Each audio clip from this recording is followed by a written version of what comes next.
그다음에 이제 조선의 유학 이야기가 오늘 강의의 큰 주제가 되겠습니다. 제가 17세기에서 18세기로 넘어오면은 확실히 조선 사회가 좀 많이 달라집니다. 제가 그래서 제목에다가도 성속의 갈림, 그러니까 아마 옛날에 국사 배우셨던 선생님들 기억하실 거예요. 18세기쯤 되면은 이 상품화폐 경제도 발달하고 뭐 무슨 자본주의적인 어떤 생산 관계 어떤 씨앗이 보이고 뭐 등등등 하여튼 이런 이야기들 아마 들으신 게 기억이 나실 텐데요. 그리고 도시가 성장하고 뭐 실학자들이 나오고 하는 되게 그런 시기입니다. 그래서 확실히 17세기하고는 좀 분위기가 달라져요. 그래서 제가 좀 이런 말 한번 붙여봤어요. 17세기 체제 그리고 18세기 체제 요거를 조금 달리해서 볼 필요가 있을 것 같아요.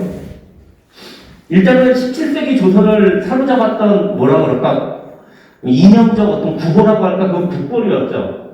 청나라에게 치욕을 당했고 그것을 통해서 어떻게든 국가를 재건하고 어떤 뭐라 그럴까 다시 이 무너진 동아시아 질서를 다시 되살리는 것 이게 이제 지난 시간에 아마 많이 공부하셨을 것 같은데요. 18세기가 물론 이런 북벌에 대한 의지가 완전히 사라지는 건 아닌데요. 일각에서 조심스럽게 또 이런 분위기가 나오는 청나라 체제는 인정해야 되지 않겠냐. 이거 좀 이따가 청나라가 어떤 나라가 되는지를 좀 보여드리면서 제가 말씀드리겠습니다. 그리고 청나라가 실질적으로 성장을 하고 중국을 지배한 지 100년이 넘어가고 문화가 발달하고 하는 것들을 인정하는 분위기가 슬슬 나타나기 시작합니다. 이른바 이제 그 중에 일부가 이제 문물수용론 같은 것도 나오게 되는 거죠. 정치는 이제 17세기로 분당 정치가 굉장히 전성기를 이루면서 서로 많이 싸웠던 시기인데 18세기는 아니고 18세기 한 중반쯤 가면 이제 영조와 정조대에 들어가서 상생 정치를 내세우면서 국왕이 기존의 분당 정치하고 다른 시스템의 정치를 선보이게 됩니다. 17세기는 알다시피 임진왜란은 16세기 말기에 일어났죠. 1592년에 일어났고 임진왜란 지나고 난 다음에 한 30년 정도 있다가 우리가 아는 병자호란이 일어났어요. 1635년에 일어났어요. 그리고 1645년쯤 되면은요, 명나라하고 청나라 왕조가 교체돼 버립니다. 그러니까 임진왜란, 병자호란, 그 다음에 명나라, 청나라 왕조 교체라고 하는 정말 동아시아의 격변이 17세기 중반까지 일어났던 거거든요. 그러니까 조선 같은 경우에는 생각을 한번 해보세요. 같이 한번 생각을 한번 해보세요. 일본에서도 도쿠가와 막부가 이렇게 안정기에 17세기 접어들지, 중국에서는 아예 왕조가 교체됐지, 조선은 왕조는 유지됐지만 어쨌든 큰 두 번의 난을 겪으면서 사회 질서가 근본적으로 흔들렸던 겁니다. 17세기 전반기에. 그러니까 왜 이 분단 정치가 나타나고 북벌로 이렇게 말하자면 어떤 이념적인 어떤 이 일체성을 고용하고 했던 게 결국은 이 사회 재건을 어떻게 할 건가를 두고 싸운 겁니다. 거기서 이제 조선은 굉장히 유교에 따른 사회 질서를 다시 재건하자, 다시 유학적인 더 강구한 유학적인 국가를 건설하자라고 간 거죠. 그래서 이 시기에 주자학의 어떤 뭐라 그럴까 주자학대로, 주자학에서 가르치는 바대로, 주자학 이념대로 이게 굉장히 셌었어요. 17세기부터 18세기 초반까지가. 그래서 뭐라 그럴까 동아시아에서 주자학이 가장 강고하게 원칙적으로 좀 나쁘게 말하면 이제 교조주의적으로까지 얘기가 됐던 게 주자학 단일화. 그 다음에 이제 싸움도 주자학자들끼리 서로 싸움을 막 벌였단 말이에요. 그래서 네가 정통이해, 내가 정통이해 하면서 이제 사문심이라고 하는 논쟁이 일어났었죠. 지난 시간에 아마 많이 배우셨을 것 같아요. 이게 17세기적인 현상이었다면 여기 봤지 평평 정치가 나타나고 또 도시가 성장하고 항공업, 화폐 유통 경제 나타나고 그럼 이득이 생긴단 말이에요. 이득을 그러니까 사람들이 좀 느슨해지고 이득 따라 움직이고 호화사치 풍조도 나타나고 너무나 당연한 현상입니다. 실은 양난을 거치고 난 다음에 조선이 어찌됐건 성공적으로 재건이 됐고 왕조가 유지된 상태에서 한 몇십 년 지나고 나면은 다시 경제적 활력 회복하고 상품 유통에 따라서 호화스러운 풍조 나타나고 하는 이런 일들은 어떤 면에서 보면 자연스러운 일이죠. 그러니까 이런 사상과 문화에서도 주자학 위에 다양한 사상과 문화가 슬슬 고개를 내리고 뭐 양명학자들도 나오고요. 우리가 흔히 얘기하는 신학이라든지 그 다음에 또 천주교가 서학이 또 한편에서 자라나게 되는 거죠. 그 다음에 새로운 문화 분위기가 나와요. 다 이따 설명을 할 겁니다. 소설 같은 게 막 유행하고요. 그러다가 이제 문화 같은 경우에는 이제 조선이 어찌됐건 그 재건에 성공하고 왕조를 그대로 유지하면서 주저앉은 어떤 질서에 성공했다라고 하는 자신감이니까 조선에 대한 자신감이 생겨나면서 고유생 문화 강조도 나타나고 뭐 하여튼 이런 분위기의 일들이 18세기에 기존과 다르게 일어나게 됩니다. 요거를 이제 제가 우리 앞 타임에는 바로 요 18세기 체제를 조금 여기를 좀 하고 좀 쉰 다음에 이런 다양한 사상들은 양명학, 실학, 서학 뭐 이런 것들은요 요번 회차 강의 주제는 아닙니다. 우리 2회, 3회, 4회가 있잖아요. 그때 다시 다루게 될 주제들이니까 그거 말고 이른바 오늘 두 번째 2부에서는 제가 노론 쪽에서 그러면은 이 사회 변화에 대해서 어떻게 대응할 건가를 두고 이 집권 노론, 흔히 말하는 주장을 가장 강도하게 공부했다라고 하는 곳에서는 어떤 변화가 있었는지 그 주제를 가지고 제가 이야기를 좀 드리도록 하겠습니다. 뭐 요 사회 분위기를 얘기하니까 오늘은 좀 지금 앞으로 한 시간 정도는 그냥 역사 얘기를 좀 제가 좀 하겠어요. 우리 주로 사상 얘기를 여태까지 많이 했을 텐데 역사 얘기를 조금 많이 가보겠습니다. 여기 잠깐만요. 불을 좀 앞에 여기 좀 잠깐 여기를 좀 꺼는 게 나을 것 같아요. 그 청나라가 잠깐 말씀드린 17세기 중반에 이제 중국을 들어가게 됐단 말이에요. 그러고서는 청나라가 막 하루아침에 중국 전역을 지배하고 그런 게 아니라 크고 작은 반란이 있었고요. 명나라의 잔존 세력들도 있었고 기타 등등 해서 17세기 후반쯤 가면은 청나라의 그 협력을 했었던 오성계라고 하는 명나라의 장수가 반란을 또 한번 일으키고요. 그 다음에 정통공이라고 하는 사람은 이제 대만을 근거지로 해가지고 한족 부흥을 일으켜요. 그래서 이런 마지막에 이제 큰 반란들을 청나라가 17세기 후반에 이제 다 이제 진압을 하고 이때쯤 가면 이제 큰 반란은 거의 내부적으로 큰 반란은 겪지 않는, 그러니까 17세기 후반 가면 청나라는 확고한 지배를 중국 안에서는 뿌리내리게 되죠. 그리고 이제 외부적으로도 대외적으로도 팽창합니다. 그래서 여러분들 이 러시아가 이때 막 동쪽으로 오고 있었단 말이에요. 그러다가 결국은 이제 시베리아 쪽에 있는 데서 만나가지고 둘이서 청나라 군대랑 러시아 군대랑 몇 번 교전도 하고 우리나라도 그때 효종 때 가가지고 나선정권하고 그랬잖아요. 그러다가 이제 결국 네르친스크 조약이라고 하는 걸 맺고서 러시아랑 국경을 해결하고요. 그 다음에 몽골과 티벳 같은 경우에는 저기 말하는 중국의 저기 그 북쪽이나 서북 쪽에 있는 그러한 지역들이죠. 거기하고는 뭐 동맹을 맺기도 하고 때로는 토벌하기도 하고 또 이 티벳 쪽의 달라이라마를 이렇게 막 스승처럼 맞아들이기도 하고 그러면서 결국은 몽골과 티벳도 거의 청나라 이 영향권 안으로 들어가게 됩니다. 그래서 지금 중국의 국경선언 이 대강 그려진 게 바로 이때예요. 18세기 지나면서 청나라입니다. 잠깐 먼저 좀 가볼게요. 요게 이제 명나라, 전통적으로 우리가 중화라고 얘기되는 지역이 보통 여기 라운 바운더리예요. 지금 중국보다는 굉장히 적은, 그 명나라 때까지 영토가 요 정도면요. 지금 중국의 영토는 이렇게 돼 있죠. 여기 이렇게. 청나라 때는 그거보다 지금 더 넓은 걸로 나오는데 이게 확고한 국경선은 아니고 영향력이 이 정도까지 미쳤다 이겁니다. 그러니까 어떤 면에서 보면은 영향력이 지금 중국보다도 훨씬 더 주변 지역에 많이 미치고 있었어요. 그러니까 지금 중국 영토의 대강은 청나라 18세기 때 그어진 겁니다. 예, 그러니까 청나라가 만주족이 세우고 우리는 뭐 청나라가 뭐 무슨 뭐 이제 오랑캐라고 이제 뭐 이렇게 많이 멸시하는 어떤 그런 분위기에 있었지만 실제 18세기의 청나라는 말 그대로 세계에서 가장 강대한 제국이었다고 봐도 무방합니다. 네, 다시 가보겠습니다. 그래서 지금 중국 국경선의 대강이 지금 그어진 시기가 대략 18세기고요. 그런 일들을 한 사람들이 이제 흔히 아는 이제 강희제, 중국에서 이제 가장 뛰어난 황제 중에 하나로 손꼽히는 강희제였는데요. 내치도 잘했어요. 이제 세금도 경감하고, 그리고 이제 뛰어난 군주들이 세 사람이 연달아서 나왔습니다. 강희제, 옹정제, 걸룽제라고 하는. 그러면서 어느 정도까지 재미난 현상이 벌어졌냐면은, 그 당시에 청나라에는 서양 예수의 선교사들, 유럽의 선교사들이 와 있었거든요. 이 선교사들이 황제들을 보고 경탄을 하는 겁니다. 정말 부지런하고, 똑똑하고, 진짜 백성들을 위해서 열심히 일하는 그러한 건실한 황제들, 그런 약간 이상적인 군중 모습으로 막 서술해가지고 본국에다 보내요. 유럽에다 보내면 유럽에 있는 계몽 철학자들은 자기네들의 절대왕정 군주들하고 비교가 되는 거야. 저기는 저렇게 도덕적이고 뛰어나다는데. 특히 그런 거 열광한 사람들이 서양의 계몽 철학자들이었습니다. 그래서 뭐 이게 많이 중국 황제가 또 뛰어나면 얼마나 뛰어나.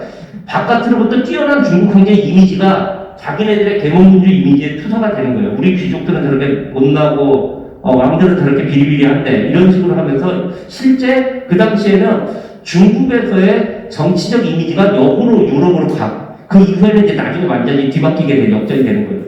일단 그 정도의 영향력을 미치고 있었고요. 훌륭한 관료들. 그러니까 결국은 한족과 만주족이 성공적으로 융합하는 것을 이때 18세기 청나라가 이뤄낸 겁니다. 그리고 이제 한족들 지식인들, 특히 한족 지식인들의 환심을 사기 때문에 어마어마한 문화사업도 벌이죠. 그래서 고궁도서집성이나 사고전서와 같은 엄청난 문화사업들이 전개가 됩니다.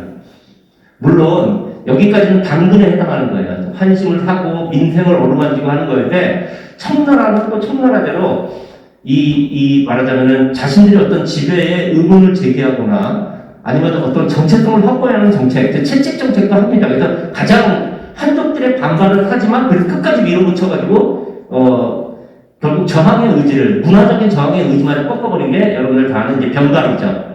그 청나라 때 이렇게 앞에 이렇게 하고 뒤에 이렇게 머리 따은 그런 청나라식 머리를 하거나 만주족 독식을 하고 또 당연히 이제 한인 민족주의를 얘기하는 그런 반란 세력이나 지식인들은 아주 가혹하게 탄압을 합니다. 채찍과 당근을 적절히 해서 대개 이제 18세기 물론 이 힘을 가지고 이제 20세기 초반까지 청나라가 유지가 되는데요. 이 힘을 가지고 되게 어떤 면에서 보면은 새로운 중국의 정체성이 확립됐다라고 얘기를 할 수 있어요. 한족과 중국은 가장 큰 민족이 한족이잖아요. 한족과 그 위에 있는 북방 유목계가 그래서 중국 역사를 크게 보면은 한족이 세운 왕조하고 북방 유목계가 세운 왕조가 서로 왔다 갔다 하는 겁니다. 이제 한나라가 됐다가 그다음에 중국 한나라 망하고 그 남북조 왕조가 시작될 때 그 북주에 있는 왕조들은 대개 다 북방 유목계열들이 와가지고 왕조를 열었던 거예요. 그러다가 송나라가 세워졌다가 그다음에 송나라는 요나라하고 금나라한테 쫓겨가지고 밑으로 내려가죠. 요나라, 금나라, 원나라 다 북방 유목계가 세운 왕족들이야. 그 다음에 명나라가 한족이었고 그 다음에 청나라는 만주족이 세웠단 말이에요. 그러니까 이게 왕조가 한족들만의 왕조도 아니고요. 한족과 유목족이 왔다 갔다 하는 그런 중국 역사였는데 그런 중국 역사에서 한족과 유목족이 하나의 큰 중화로 융합돼 버리니까 바로 청나라 시기죠. 그래서 그리고 상당히 오랜 기간 17세기 중반부터 19세기 중반까지 200년 정도는 예를 들면 16세기 후반에 임진왜란이라는 큰 전쟁이 있었지 17세기 전반기에 명청교체라고 하는 큰 전쟁이 있었고 계속 우리도 불려나가고 싸우고 그랬잖아요. 근데 17세기 중반부터 19세기 중반 중국에서 아편전쟁이 일어날 때까지 한 200년 동안은요 여러분들 봐도 큰 전쟁이 없었습니다. 우리도 그랬고 일본도 그랬고 중국도 그랬고 그래서 어떤 학자들은 그렇게 보내요. 박스 시니카라고 박스 로마나라고 그러면 로마에 의한 평화 박스 아메리카나 그러면 미국에 의한 패권 질서를 이제는 미국에 의한 평화 뭐 이런 식으로 얘기하는데 박스 시니카 그러면 이제 중국에 의한 평화 뭐 이런 이름을 붙이기도 해요. 그래서 실제로 한 200년 정도는 동아시아 장기 평화 질서를 실제 청나라가 이뤄낸 겁니다. 제가 이건 그냥 지금 중국이 무섭게 크고 있죠. 그 청나라 때문에 왕창 중국이 컸다가 아편전쟁이 1842년도에 일어났단 말이에요. 그러고 나서 청나라는 계속 깨졌죠. 계속 깨지고 막 영토 막 할양하게 되고 뭐 일본한테 깨져서 만주 넘겨주고 뭐 이런 일들을 벌어지다가 국공내전 일어나고 해서 공산당이 집권한 게 1949년이에요. 중국 사람들은 1842년 아편전쟁에서부터 시작해서 최종 정리가 되게 1949년, 100년은 100년. 역사상 중국 역사 이렇게 중국이 치욕스러운 적이 없어. 자기네들 그걸 뭐라고 부르냐면은 100년 부치라고 부릅니다. 100년 동안에 자기네들 문명의 치욕. 근데 중국이 어찌됐건 50년 만에 다시 지금 그 50년은 아니면 다시 하여튼 경제에서 지금 G7으로 올라오고 그렇게 끄고 있으면서 중국이 지금 이 얘기를 하고 있잖아. 차이니스 드림을 얘기하고 있죠, 다시. 이 차이니스 드림은 어떤 면에서 보면은 이 청나라 때 드림이 다시 한번 이제 온 건데, 비슷해요, 한편으로는. 지금 중국도 한족이 대다수를 차지하고 있지만 소수민족과의 융화, 특히 저 위구르 지역, 티베트 지역을 어떻게 융화하느냐가 중국의 굉장히 큰 문제가 되고 있는데 이때랑 다른 점이 있다면은 지금은 한쪽이 아주 압도적이죠. 그리고 소수민족의 거의 대중화를 얘기하는 건 청나라 때나 지금 중국이나 크게 다르지 않습니다. 그런데 한쪽이 아주 압도적으로 되면서 소수족을 굉장히 압박해 들어가는 형태인 거는 제가 볼 때는 그때하고 다른 것 같아요. 그래서 이런 하여튼 그 방향이 어디로 갈는지는 우리가 나중에 얘기했지만 하여튼 이런 어떤 지금 중국의 모습에 이전에 어떤 청나라에 이미 그런 모습이 있을 정도로 18세기의 청나라가 굉장히 큰 영향력을 미치고 있었다는 걸 얘기를 하고요. 아까 제가 말씀드렸던 이런 청에 의한 동아시아 평화를 이끌었던 중국의 뛰어난 세 명의 황제, 여기 지금 그걸 해서 강건성세라고 아예 부릅니다. 그래서 강희제, 옹정제, 권륭제 이렇게 하는데, 강희제 제가 지금 이렇게 연도를 써놨죠. 1661, 1722가 이게 이 사람이 태어나서 죽은 시기가 아니에요. 저게 지금 61년 정도죠. 저게 황제 자리에 있던 기간입니다. 중국 역사상 가장 오랫동안 황제를 했던 사람이 바로 이 사람이에요. 소년의 8살인가 황제 자리에 올라가지고요. 61년 동안 황제를 하면서 방금 얘기했던 이 커다란 오성계 반란, 경성도 반란, 러시아 국경, 그 다음에 몽고 티벳과의 문제하고 이런 거에 다 기초를 놓은 사람이 바로 이 중국 역대 황제들 중에서 명군으로 꼽으라 그러면 1, 2등 하는 장관이 바로 이 강희제예요. 그 다음에 이제 옹정제는 한 15년 정도 있었는데 이 사람도 굉장히 부지런하고 아주 옹정제 치밀하게 일하고 이런 거는 재미난 이야기들이 많이 있는데 하여튼 15년 정도 하면서 왕위에 있고 이 사람도 아주 대단한 사람. 그 다음에 이제 권륭제 이 양반도 재위가 한 60년 정도 재위에 있었습니다. 그러니까 강희제하고 권륭제 두 사람의 이 황제 재위 기간만 따져도 120년이에요. 거기다 옹정제 15년 더하면 135년이 거의 청나라 이 세 군주가 있었던 시기가 거의 청나라 시기 한 반 정도가 되는데 이때 말하는 청나라가 이제 가장 전성기를 이끌었던 시기라는 거죠. 이 권륭제 때쯤 가면은요, 이 중국이 확고한 어떤 이 중심이다라고 유럽도 중국어 가지고 막 이렇게 배우거나 아니면은 중국 물품에 혼자하고 막 이런 식이었기 때문에 권륭제 때 되면 이제 북경에 이제 다시 조금 건립이 되고 있다는 원명원이라고 하는 아주 거대한 정원을 만드는데 거기에 서양 기술자들, 건축가들을 통해가지고 동서양이 조합된 문명은 여기 북쪽으로 먼저 이루어지고 있어요. 지금 이 그림을 한번 보세요. 이 그림이야 전통적인 동양 그림으로 초성화 그렸던 거 같아요. 이 그림은 지금 어떻게 돼 있죠?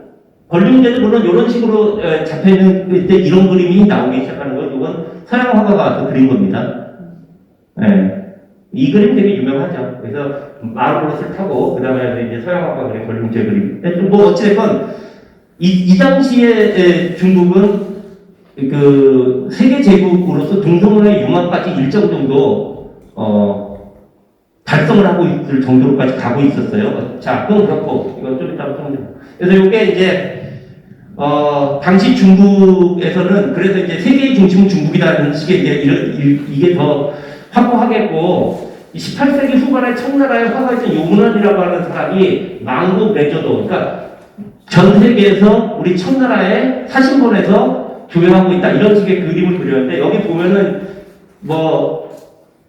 여기 지금 작은 성이고요. 여기 수많은 사람들이 이렇게 지금 있는데 코끼리도 막 오가고요. 동남아시아 쪽은 말할 것도 없고 네덜란드나 이쪽 서양 쪽 사람들도 많이 오갔던 그런 장면입니다. 이 그림 되게 유명한데요. 망국 레저도. 우리나라 조선 사신들도 당연히 있죠. 조선 사신들은 거의 청나라에서 가장 말하자면 이제 우호적인 관계를 따지면은 1등이에요. 조선이 가장 이제 청나라랑 관계가 좋은. 그래서 이 사신단 중에 맨 앞자리 여기에 지금 요거를 확대해서 보면 이렇게 됩니다. 여기 지금 조선 사신단. 어떤 사신단, 우리나라는 정기적으로 사신단을 보냈단 말이에요. 동지사하고 성절사 이런 때 보내고 또 특별한 일을 보내니까 두세 번을 항상 1년에 가는데 이게 지금 몇 년인지 정확히 알지 못해. 하여튼 이게 조선 사신단이 있고 대부분 또 하여튼 복식을 한 사람들도 있고 여기 보면은 서양 사람들도 있는 거 알 수 있죠. 네덜란드 쪽인 것 같은데. 예. 하여튼 요런 식으로 청나라 자체가 이렇게 이미 변하고 있었습니다. 18세기. 그러니까 이 국제 환경 모델을 만들어 가고 있었던 거죠. 그래서 청나라와 조선이 17세기만 하더라도 조선은 북벌을 해가지고 우리가 청을 치면 중국 사람들이 봉기에서 일어나서 다시 예전의 명과 조선의 상태로 갈 거다라고 하는 꿈을 꾸고 있었는데 이때쯤 가면 이제 이건 뭐 안 되죠. 그거 북벌은 국어로만 머릿속에서만 분노 느끼지 실질적으로는 할 수가 없는 거예요. 청에서도 이제는 자신감이 붙은 겁니다. 주변에 대해서도 자신감이 붙고 내치에 그러니까 아이고 18세기 초반 가면은 그러니까 조선이 어떻게 나올지 모르고 조선이 명나라에 대한 의리를 지키겠다고 방방거리는 청에서 다 알고 있어요. 그런데 이제 자신감 니들이 아무리 그래봐야 괜찮아. 그럼 예를 들면 조선 사신들에 대한 이렇게 그 18세기 초까지만 하더라도 조선 사신들에 머무르거나 이렇게 돌아다니는 지역을 다 제한구역을 이제 철폐해 주는 거야. 청나라에서. 니들 아무리 가서 사람들도 자주 만나고 그래도 돼. 위험하지 않다는 거죠. 그리고 조선에 대해서도 이제 아주 이제 조선 듣기 좋은 말을 청나라가 하는 겁니다. 강희제 같은 경우가 조선은 예의로 국가를 일으켰다 했죠. 조선이 뭐 중국 사람들 얘기 많이 하잖아요. 동방의 예의지국이란 말식의 이런 표현들을 자주 많이 해요. 이 얘기는 뭐냐면 예의로 국가를 일으켰다. 예를 들면 조선이 아직도 조선 내부에서는 명예에 대한 의리를 지켜야 된다. 뭐 북벌이란 말을 이렇게 공공연하게 안 하지만 뭐 하여튼 이런 식의 분위기를 청도 알고 있습니다. 그래라 니들은 의리를 아는 그러니까 우리가 이제 대명 의리를 얘기하는 게 되게 그거잖아요. 임진왜란 때 이제 명나라가 우리를 도와줬다는 거에 대한 의리를 적어낼 수 없다. 그게 발전해가지고 이제 북벌의 이론으로 가는 건데 명나라에 대한 의리를 인정할 수 없는 너희들의 예의 그래 우리가 인정해줄게. 근데 현실적으로 그건 과거의 일인데 지금은 조선이 어찌됐건 청나라에게 사대를 하고 있는 건 분명한 사실이잖아. 그러니까 너희들이 예의의 나라다. 명나라 잊지 못하는 거 인정. 그러면은 지금인 청나라에게 충성다하는 것도 인정. 이렇게 되는 거죠, 지금. 이게 다 조선을 올가매는 말입니다. 예의로 국가를 일으켰다? 그럼 명에 대한 예의 지켜라. 우리에 대한 예의도 지켜라. 이렇게 되는 거죠. 옹정제 같은 경우에 가장 뭐 하여튼 효순하고 가장 말하자면 충성을 다하고 또 순한 그런 거다. 자문이 뛰어나고 뭐 다른 나라 다르다 이런 식으로 얘기하면서 조선은 문화국가이고 유교국가이고 예의를 잘 차리는 국가 이렇게 얘기하면 결국 청에 대한 예의도 잘 차리게 되는 효과가 있는 거고 조선도 내부적으로는 북벌이라고 하는 이념은 그렇게 많이 없어지질 않습니다. 계속 있지만 한편으로는 그리고 이미 사회 자체가 청나라와의 관계에서 이제 이완되는 분위기가 생겨나는 거예요. 제가 그런 것만 조금 갖고 왔는데 뭐 예를 들면은 요건 이제 숙종 1709년에 이제 숙종 35년에 조선왕조 실록에 나온 얘기입니다. 병자호란이 1709년이면 벌써 병자호란이 1635년이니까 1709년은 벌써 몇 년이 흐른 거예요. 한 7, 80년이 흐른 거예요. 그죠? 7, 80년이 흐르니까 존주의 의리가 점점 존주의 의리라고 하는 존왕의 의리, 정통과 비정통을 가르는 의리입니다. 그래서 정통인 예를 들면 명나라라든지 한족을 우대하고 비정통의 오랑캐를 배척하는 그런 의리예요. 그게 어두워지니까 오랑캐 사신이라고 이때까지만 해도 숙종실록에 공식 기록이잖아요. 이건 공식 기록인데도 청나라에서 오는 사신을 뭐라고 불렀냐면은 로사라고 했어요. 오랑캐 사신. 아직은 그래도 북벌의 의지가 상당히 있었던 거죠. 그럼에도 불구하고 존재의리가 어두웠다. 오랑캐 사신이 도성에 들어오자 자기네 일반 사람들과 사제목집 부녀자가 길가지를 찾아 경쟁하고 구경하고 부칙사가 그치는 사제부들의 역할한테 그 필적을 구하는 경우가 많았다. 그러니까 이제 북벌의 의지를 갖고 있는 사람들 그걸 해괴하게 여기고 한탄했다. 그 조선도 묘하게 섞여 있는 걸 우리가 알 수 있죠. 자, 그때부터 또 한 20년이 흘렀어요. 이건 1738년에 영조 14년의 기록입니다. 칙사가 들어왔다. 오랑캐 사신이 아니고 공식 표현을 칙사로 써줍니다. 조선도 바뀐 거예요. 그러니까 산자놀이를 베풀어서 칙사를 영접했는데 얼마나 많은 사람들이 모여왔는지 서로 발표주는 사람들까지 생겼다. 그러니까 이미 지금 청나라 체제가 들어선지 청나라 왕조가 들어선지 벌써 한 거의 이때쯤 되면요 거의 100년 가까이 되는 겁니다. 그죠? 그러니까 이쪽에서는 거의 북벌 혹은 청나라가 오랑캐다, 언젠가는 타도해야 될 테다, 이런 거는 머릿속에서나 혹은 구호로나 남아있는 거지, 실제 생활은 달라지기 시작하거든요. 여기까지가 이제 좀 국제 변화, 청나라에 대한 뭐라 그럴까요? 긴장이 풀어지는 과정을 제가 좀 말씀드렸고, 당연히 조선 내부에서도 여러 변화들이 생겨나게 됩니다. 정치적으로는, 네, 여러분들 다 아시다시피 탕평 정치가 전개가 됩니다. 그리고 시간이 그래도 조금 갔네. 예. 뭐 탕평 정치도 얘기하면 무지 긴데 그냥 몇 가지만 좀 짚고 넘어가겠습니다. 영조 같은 경우에는 조금 달라요. 탕평 스타일이. 이렇게 좀 영조가 즉위했을 때는 노론하고 소론이 하도 격심하게 다툰 다음이었기 때문에 약간 좀 뭐가 필요하냐면은 이거를 화학적으로 결합을 못 시킵니다. 그러니까 좀 기계적으로 조합을 시켜요. 주로 온건판을 위주로 해가지고. 그래서 영조 탕평은 조정하는 탕평, 약간 기술적으로 잘 좀 온건한 편들을 좀 데리고 와가지고 서로 하는 그런 탕평이었는데, 나중에 이제 영조도 왕에 꽤 오래 있었거든요. 52년 동안 있으니까 나중에 가서는 영조 본인이 굉장히 세련된 정치가가 됩니다. 그래서 굉장히 자기 국왕을 강조하는 그런 탕평으로 가요. 그래서 조정에서 전제로 가는 그런 탕평하는데, 영조 같은 경우에는 자기 붕당, 그리고 아까 봤던 어떤 이념의 문제, 이렇게 다 연결이 되죠. 학파가 강하고 그 학파가 붕당을 만들고 학파들끼리 서로 이념을 가지고 대결한 게 아까 얘기했던 17세기적 상황이었단 말이에요. 그리고 숙종 같은 경우에는 거기에 자기 직접 개입을 해가지고 노론이 학문적으로 옳다, 소론이 학문적으로 옳다, 이렇게 국왕이 판정을 내려주는 약간 그런 스타일일 때, 영조는 아니야. 국왕이 숙종이 그렇게 사문 시비에 개입을 했는데 이거는 아니다. 영조는 전제니까 신하들과 임금의 차이를 굉장히 길게 두는 겁니다. 신하들은 자식들, 임금은 아버지. 그러면 사문 시비는 뭐냐? 사문 시비는 아들들이 서로 싸우는 거예요.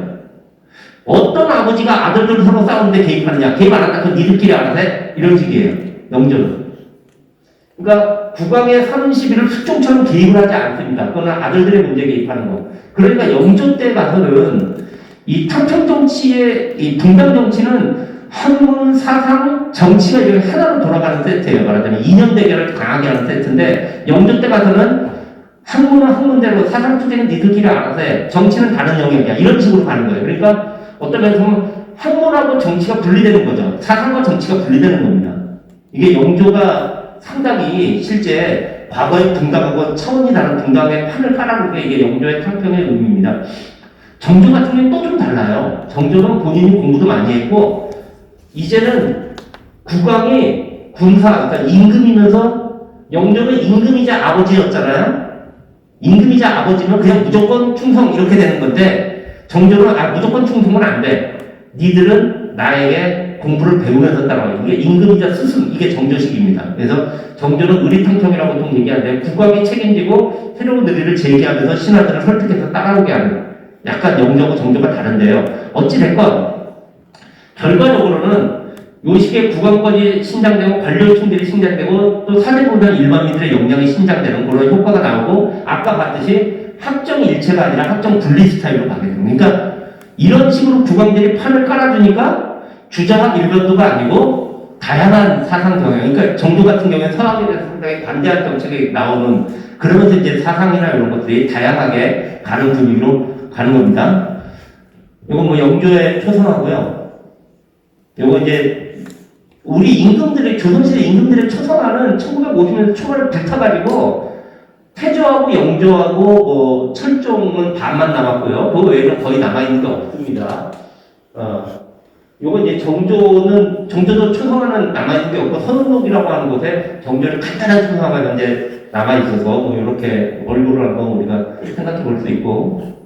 자, 그 다음에 자, 여기까지 이제 정치의 변화를 제가 잠깐 얘기했고, 아까 같은 상품, 유통, 이익의 사회, 막 시장이 확대되고 막 이렇게 되는 거예요. 그거를 얘기하면 너무 길고, 그냥 잘 보여주는, 사회가 바뀌었구나라고 하는 걸 잘 보여주는 사료 몇 가지만 제가 가져왔어요. 이용이라고 하는 사람이 18세기 때 하고 19세기 때 중인 문학가인데요. 글을 무지무지하게 잘 썼어요, 이 사람이. 진짜 붓끝에 혀가 달렸다는 소리를 들었던 사람인데, 많은 글을 지었는데, 그 중에 이런 재미난 글들이 있어요. 그러니까 이용은 주로 서울서 생활을 하니까 서울이 이미 다 시장 같은 거 개발되고 막 옥작뒷거락에 이제 말하자면 도시문화가 이제 세련되고 이럴 때 시절 되는 거란 말이야. 이익이 뭔가 천하가 온통 이제 이 이념의 사회가 아니야. 이익을 위해서 오고 이익을 위해서 간다. 서울 장인밭과 장사치들이 모이는 곳이다. 거래하는 물품과 가게들이 별처럼 쌓여있고 바둑판처럼 펼쳐져요. 시장 바닥이 말 그대로 그냥 북새통을 이루면서 계속 사고 팔고 이러는 거예요. 남에게 자기 기술을 파는 사람이 있고 이제는 벌써 노동이 팔리고 파는 그런 사회로 가는 거죠. 자기 힘을 파는 사람이 있고 뒷감 치는 사람도 있고 칼 갈아서 소장하는 사람도 있고 얼굴 꾸며 못 파는 사람도 있고 사고 파는 일이 이제 상품 매매 유통이 이미 이익의 눈으로 볼 때는 이전과는 다른 경제가 나오기 시작한다 뭐 이런 얘기죠. 자, 이 양반은 19세기 때 사람인데 우리가 조금 18세기보다 조금 뒤인데 이 사람의 기록을 보면은요. 우리가 자본주의 사회로 가면서 유행이라고 하는 게 지금도 유행이 쭉쭉쭉 계속 바뀌고 그러는데 이미 18세기쯤 되면은 웬만한 사회에서 웬만큼 고도로 발달한 꼭 서양만이 아니더라도 뭐 중국, 우리나라, 뭐 일본, 뭐 이슬람 뭐 이런 식의 적어도 문명이 있는 곳에서는요 이미 유행들이 생겨나고 있었습니다. 이 사람이 한국에서도 그러니까 조선에서도 18세기 후반에 어떻게 유행이 생겨나고 빨리 퍼지고 말하자면은 그런 일을 잘 보여주고 있어요. 고귀한 가문에서 새로운 누관이나 기본을 만드는 사장들이 정신없이 본뜬다. 요즘으로 치면은 뭐 재벌가나 뭐 서울에 잘 나가는 집안들이 먼저 유행을 선도하고 패션쇼를 하면은 나머지 사람들이 정신없이 본 따라가잖아요. 그죠? 애들이 막 본 따라가고. 몇 해도 되지 않아? 띠집에 사는 비난한 동네도 이런 물건을 막 갖춰야 돼. 애들도 사달라고 그러고 부인도 사달라고 그러고. 몇 해가 지나 궁벽한 고을까지도 이걸 유행이 생겨나고 유행이 쫙 퍼지는 거예요. 먼 시골에서 겨우 이제 이걸 장만할 때쯤 되면은 높은 가문에서는 이미 이 물건 찾아봤어요. 유행이 바뀌었어 벌써. 그렇잖아. 가진 사람들, 위에 있는 사람들은 몇 년 만에 한 번씩 유행 바꾸면서 이 부와 상층에 있다라고 하는 거를 과시를 하잖아요. 이미 그때 그런 현상들이 벌어지고 있고 이미 다른 것들로 바뀌었다. 국왕의 입장에서 볼 때는 이게 사치풍조예요. 유행이 막 가고 어쩌고저쩌고 하니까 이게 건전하지 못한 유학자들이 지배하던 사회에서 국왕이 볼 때는 이런 풍조는 개탄스러운 풍조로 보였던 겁니다. 우리가 볼 때는 또 개탄스럽지만 또 한편에는 활력으로 보일 수도 있지만 영조 같은 경우는 사치를 없애기 위해서 중국의 비단, 일본의 보석 금지하고 당화가는 말하자면 지금으로 치면 한 뭐 4급에서 한 6급 정도 되는 공무원이라고 보시면 됩니다. 애용하는 붉은 비단도 금지했지만 풍속이 이미 고질, 사치 풍속이 이미 고질이야. 그래가지고 실효가 없어요. 법령만 어지럽게 고쳤다. 네, 이런 식으로 유행, 사치 풍조 뭐 이런 게 나와서 이제 그냥 제가 재밌게 그냥 이런 걸 한번 가지고 와봤어요. 이 그림, 이게 신용복의 야금 무행이라고 하는데 나오는 별감입니다. 별감. 이 조선시대, 조선시대 이전까지 그려졌던 모든 그림들 중에서 남자가 가장 화려하게 그려진 그림은 아마 요걸 거예요. 이 별감. 여기 보면 이 친구가 좀 생긴 것도 곱상하게 생겼는데 이거 지금 별감은 기본적으로 무인이니까 양반처럼 가 쓰지는 않습니다. 문관처럼 가 쓰진 않는데 머리를 이렇게 또 비단으로 이렇게 했고 그 다음에 붉은 점포 속에 화려한 비단옷들이 이렇게 줄기차게 있고 기타 무슨 뭐 장신구들도 제법 있어요. 그래서 뭐 예를 들면 초립이 있고 요게 동곳이라고 해서 상추를 꽂아가는 건데 요게 이제 호박이나 망어 같은 이런 보석으로 만든 거고 그 다음에 요게 이제 관자라고 하는 거고 거기에도 관자에 금이나 뭐 각종 장신구로 된 이런 것들을 화려하게 해서 아주 뭐 그래서 이제 어떤 학자분들은 이제 조선의 오렌지족이다 뭐 이런 식으로까지 얘기할 정도로 대단한데 이렇게 별감 모습을 신용복이 그렸고 그 출판사에서도 이걸 이렇게 다 이렇게 해가지고 하나하나 이렇게 분석을 했는데 19세기 한양가 보면 마치 이 그림에 나온 이 별감을 그대로 얘기한 것처럼 아주 그냥 딱 맞아떨어지는 그런 한양가에 이런 가사가 있어요. 저 별감의 고등고소, 별감 배경용이 맵시도 있거니와 치장도 놀랐구나. 달 모양 상투에 꽃 모양 둥곳, 요게 둥곳이라고 해요. 그 둥곳이 꽃 모양 둥곳도 있고 대자 둥곳을 섞고 꽂았어. 막 이걸 여러 개를. 그 다음에 곱게 뜬 평양 망건이 요거 앞에 요거 다른 거, 요거 망건에 외전각이 대목 관자, 요게 관자고, 상위원의 보라비단과 팔개를 놓고 남색비단 중돌에 오도깃이 껴서 달고 수능은 가꾸든 귀를 가려서 해가지고 뭐 하여튼 그림과 묘사가 그냥 딱 맞아떨어지죠. 별관들이 어떤 존재라면요, 이게 지금 여러분들 잘 아는 정조의 화성능행 행차도입니다. 8폭의 병풍으로 만들어져가지고 해경공식 환갑잔치 때 수원 갔다 오는 그러한 8일간의 수원 나들이를 8폭 병풍으로 화려하게 만들고, 요거 지금 서울로 돌아오는 장면이에요. 돌아오는데 지금 여기 그 배다리를 만들었죠, 배다리. 배다리 장면으로도 유명하죠, 이게. 그래서 정조가 어디 있냐면은 지금 여기 있습니다, 여기. 여기도 지금 시흥 있는 데서 한강다리 건너서 지금 서울로 돌아오고 있는 장면이에요. 정조가 여기 있어요. 이거를 확대해서 보면 이렇게 됩니다. 여기 지금 하얀 백마를 타고 이렇게, 정조가 선생님 어디 있어요? 없는데, 초사가 외에는 임금은 절대 그림에 그려놓지 않습니다. 정조가 한 말만 그려놓지 정조 본인은 그려놓지 않아요. 마치 저런 거 생각하면 돼요. 이슬람 쪽에서는 마호메트 얼굴을 절대 안 그리죠.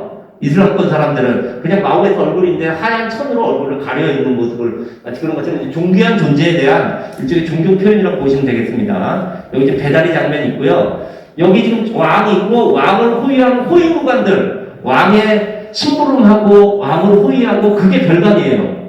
아까 봤던 이 친구, 얘가 왕을 호위하고, 그러니까 이제 얘네들은 이윤도 많이 얻고 화려하게 남기고 뭐 이랬다면 실제 권력도 세고. 정조 주변에 있는 별관들이 바로 이 친구들이에요. 여기 지금 보입니까?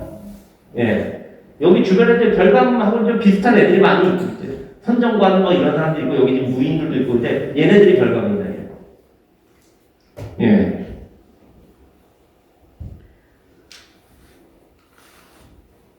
이 별감이 보이는 장면이 신윤복의 야근 모행이라고 하는, 요게 이제 신윤복 그림들을 보면은 이게 뭐 야근 모행, 뭐 청금 상련 뭐 이런 식으로 했는데, 그건 신윤복의 제목을 그린 적은 없어요. 제목을 신윤복이 달진 않았고, 그냥 학자들이 한밤중에 무릎 쓰고 행차를 한다. 어디로 가는 겁니까?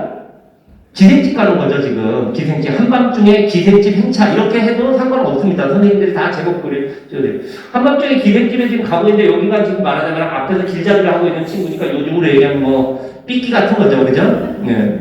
그리고 여기 지금 기생. 근데, 여기도 어찌됐건 비단으로 하고 막 이렇게 긴 장죽을 하고 머리는 이제 가채해가지고 호사를 가하고, 여기가 이제 별감. 하고 여기도 지금 이제 양반이란 말이에요.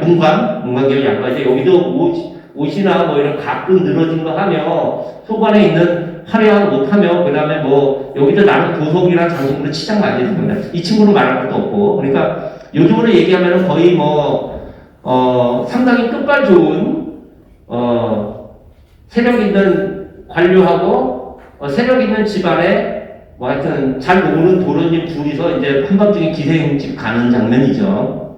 뭐 이런 게 이제 막 생겨나는, 호화사적 풍조가 생겨난다는 이런 거고요. 이건 그냥 제가 재미나라고 갖고 왔습니다.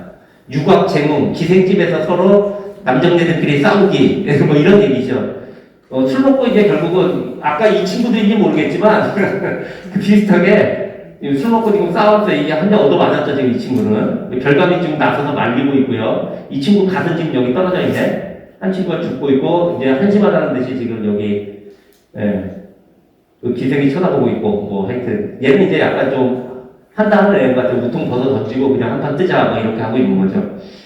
뭐 이런 일들이 이제 벌어지고, 또 하나는 이런 일들이 벌어지는 거야. 동서고금 어디나 다 있었겠죠, 그죠? 근데 이런 거를 포착해서 그려내는 신윤복과 같은 사람이, 도시 풍경을 그려낸 사람들이 나올 정도로 이제 예전과는 다른, 유학에서 얘기하는 도덕, 그것과는 다른 그런 일들이 벌어진다라고 생각하시면 될 것 같아요. 뭐 이래가지고 말 그대로 풍습을 그리거나, 한마디로 이렇게 좀 어떤 엄격한 도덕의 입장에서 보면 이제 타락하는, 그리고 어떤 속세와 때가 물든 이런 일들이 많이 그려집니다. 이건 제가 좋아하는 그림이에요. 김우신이 그린 대쾌도, 저도 술을 좀 좋아하기 때문에 이 그림을 아주 좋아합니다. 굉장히 속도감이 있죠. 어디 뭐 근엄하게 이렇게 이렇게 그 자기 자신을 정죄하는 어떤 양반의 모습은 간데 없고요. 완전히 술 먹고 해달래 해가지고, 여기 지금 몇 사람이 있는 것 같아요? 한 사람, 두 사람, 세 사람. 여기 지금 발이 하나 더 있어. 그래서 네 사람, 네 사람. 그리고 이 옷깃이 휘날리는 이 동세를 보세요. 완전히 동적이죠, 말 그대로. 기존의 어떤 정적인 사회에서 볼 수 없는 그런, 거기다 이 친구, 너무 기분이 좋아요, 지금. 완전 술 먹고 헬레레가 됐습니다. 각도 다 풀어헤치고요. 감정이 그대로 나타나 있고, 어떤 동적인 어떤 이런 표현들이 돼 있고, 심지어 어떤 미술사가는 이런 얘기도 해요. 이거 되게 재미난 그림이다. 이 나무를 봐라, 나무. 이 마치 놀라서 자빠진 듯한 입을 벌리고 눈을 크게 뜬 사람처럼 모르겠어요. 이런 식으로 해석하시는 분도 있더라고요. 이 장면을 보고 놀래 자빠지는 나무 뭐 이런 식으로까지 하면서 이제 그림을 해석하는데 이런 일들이 이제 벌어진다는 얘기죠. 조선 사회도 근엄한 성리학 사회에서 세속적인 사회로 가고 있는 거예요. 네, 당연히 뭐 노름 안 벌어질 수가 없죠. 지금 술보다 좀 더 센 기생집에 가고 술 먹고 하고서 좀 더 센 거, 노름. 이런 노름하는 장면 그림도 굉장히 많아요. 여기 지금 하우스죠, 그러니까. 요즘으로 얘기하면은 하우스에서 하는데 지금 얼마나 오래 했는지 이 두 친구는 동그라졌어요, 그죠? 밥 차리고 오니까 밥 먹고도 하겠고, 열심히 지금, 한겨울에 열심히 투전인 것 같아요. 투전이라고 하는 노름을 하고 있는 그러한 사람들입니다. 감성의 해방이라고 하는 거는 여러 가지 다양한 방식으로 이루어졌을 거예요. 일상이 시골까지는 아니더라도 적어도 도시에서는 이렇게 일상이 바뀌는 모습들이 이제 슬슬 나타나게 하는 겁니다. 경전이 지배하는 사회가 아니라 사람들의 감정, 이야기, 요즘으로 치면은 이 장편 드라마가 아니고 넷플릭스 보면서 이제 즐기는 식의 이런 확 오락이 바뀌는 그런 일들이 경전 대신 소설이야. 이현진이라고 영조때 중인 시인데 이 사람은 젊은 시절에 죽은 사람인데요. 아주 파격적인 시를 썼던 사람이에요. 이현진이 쓴 19절에 보면은 글은 수호지 읽으면 됐지 사사성경 읽을 게 뭐 있나. 물론 이제 극히 일부에 불과하긴 했지만 경전의 힘이 예전만 못하다는 것을 우리가 알 수 있습니다. 사서상경 완전히 떡이 돼버렸죠, 여기서는. 근데 사서상경에 대비돼서 등장하고 있는 수호지예요, 수호지. 수호지는 이게 도둑놈들 얘기예요, 실은. 양산박이라고 하는 것은 108명의 호걸들이 모였다고 했는데 호걸들의 이력을 보면은 별별 놈들 다 있죠. 막 사람 죽여서 막 사람 고기 먹고 막 사람을 남자왔던. 그래서 실은 수호지는 좀 의리 있는 깡패들 얘기인데 물론 다 억울함이 있고 다 사연이 있습니다. 근데 굉장히 동양에서는 수호지는 한편에서는 불안당들의 얘기요. 그래서 심심찮게 수호지는 근거가 됐던 책입니다. 근데 이미 수호지 많이 돌려 읽고 심지어 수호지가 좋아. 경서보다 나아. 이 세상 사는 이치를 알게 해줘. 이런 말들이 이제 오가기 시작한 거지. 물론 약간은 극단적인 경우이긴 하지만 체제공이 여기저기로 있었고 뭐 다 아시죠? 정전 때 여기저기 체제공도 사회가 그렇게 돌아가는 거. 특히 소설이 유행하는 거. 그거를 굉장히 우려했고 여인들처럼 말하자면은 소설 읽고 이렇게 되는 거를 굉장히 우려를 하고 있었습니다. 규범의 부인들이 다투어하는 일이 오직 패선을 풍성하는 거다. 소설을 풍성하는 거다. 날로 증가해서 수가 1100종이 넘는다. 요즘으로 얘기하면은 뭐 넷플릭스 돌리면서 드라마 착 앉은 자리에서 보듯이 책장수가 와요. 책장수가 오면은 그 중에서 무슨 소설 재밌나 몇 개 빌리고 돈 주고 이런 일들이 벌어지는 거죠. 서적 중개상이 필사에서 빌려보기 하고 그 값을 쳐서 이익을 삼았다. 그러니까 서울에 있는 양반 교수들한테 마치 무슨 비디오 빌려주고 책 빌려주고 그걸로 이익 벌어먹고 사는 사람이 나올 정도로 얘기가 달라지는 거죠. 부녀들 가운데 소설에 빠져가지고 비녀와 팔찌를 팔기도 하고 빚을 내서라도 빌려보면 소위를 했다. 음식하고 옷 만드는 여자의 공부를 알지 못하는 경우가 왕왕 있었다라는 말을 할 정도로 이제 문화의 양상이 달라지는 겁니다. 자, 이렇게 되니까 결과적으로 18세기쯤 되면은 18세기 후반쯤 되면은 슬슬 유교왕국 조선 이대로 갈 것인가에 대한 불안한 어떤 감정이 결국은 그 불안한 감정이 이제 19세기쯤 가면은 여러 군데서 터져 나오잖아요. 밑에서는 밀란으로 막 터져 나오고 결국에 가서는 서양 세력으로 인해 가지고 완전히 그 유학적인 세계관이 허물어지는 경험을 하게 되는데 내부적으로도 이미 균전은 되고 있었다 이런 거예요. 불안한 미래죠. 이제 그 조선을 떠받들어 갔다 보면 사대부이고 한문이고 유학이었습니다. 새로운 것들이 많이 나오는 거야. 뭐 이 소설, 뭐 이런 것들도 새로운 조짐들이야. 사치, 소설, 도덕을 무너뜨리는 이런 것들인데, 근본적인 것들을 무너뜨리는 것들이 사대부, 한문, 유학. 그래도 이게 있으면은 기본이 쓰는 건데, 백성, 한글, 서학, 이 정도쯤 되면은 이 소설 유행과는 차원이 다른 어떤 조선사회를 근저에서 흔드는 일들이 벌어지는데, 물론 이제 막으려고 노력들을 많이 하는 거죠. 서학도 탄압하고, 뭐, 한문과 한글의 어떤 더욱더 융합적인 뭔가를 더 해보기도 하고, 이제 여러 가지가 있는데, 정조 때 이제 사관한 젊은 관료 하나가 정조에게 상소를 올립니다. 올리면서, 이게 큰일이다, 지금. 이런 조짐들이 나타나고 있다라고 하는 거를 나름 예견을 하고 있어요. 그런 불안한 조짐에 대해서. 이 서학을 말하는 반대하면서 올린 상소인데 서학이라는 건 정말로 변개이다. 근데 이걸 바로 지적을 잘하고 있습니다. 이 친구가. 서울에서 먼 시골에 이르기까지 유혹하면서 어리석은 농부와 무지한 촌사람들, 민들이죠, 민. 서학의 책을 그저 완전히 새로운 세계관이란 말이에요. 유학과는 다른 새로운 세계관의 책을 업문으로 읽고 있다.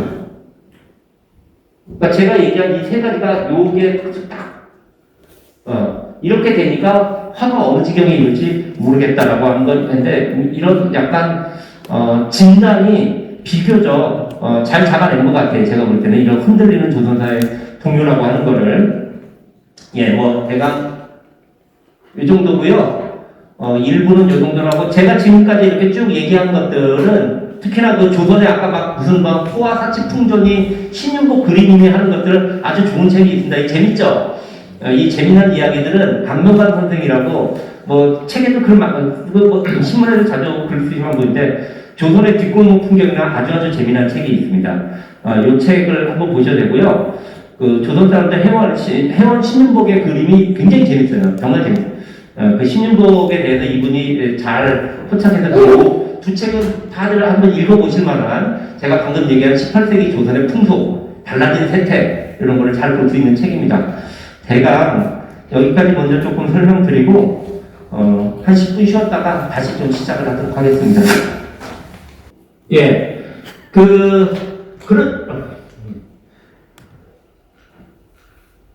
그러니까 18세기에 가서 다양한 사상들이 사회가 바뀌고 나오지 않을 수가 없는 거죠. 아까 제가 얘기했던 실학, 양명학, 서학, 불교, 도교, 민중, 여성의 동양 이거는 근데 어디서 한다고요? 저희 타임에서 하는 게 아니고 이제 앞으로 전개될 그 2강 5차례 이게 실학으로 꾸며지거나 서학으로 꾸며지거나 여성들의 모습 이런 식으로 꾸며지니까 이런 것들은 이제 우리 동굴레 학당의 2차에서 4차 강좌까지 앞으로 쭉 할 거고요.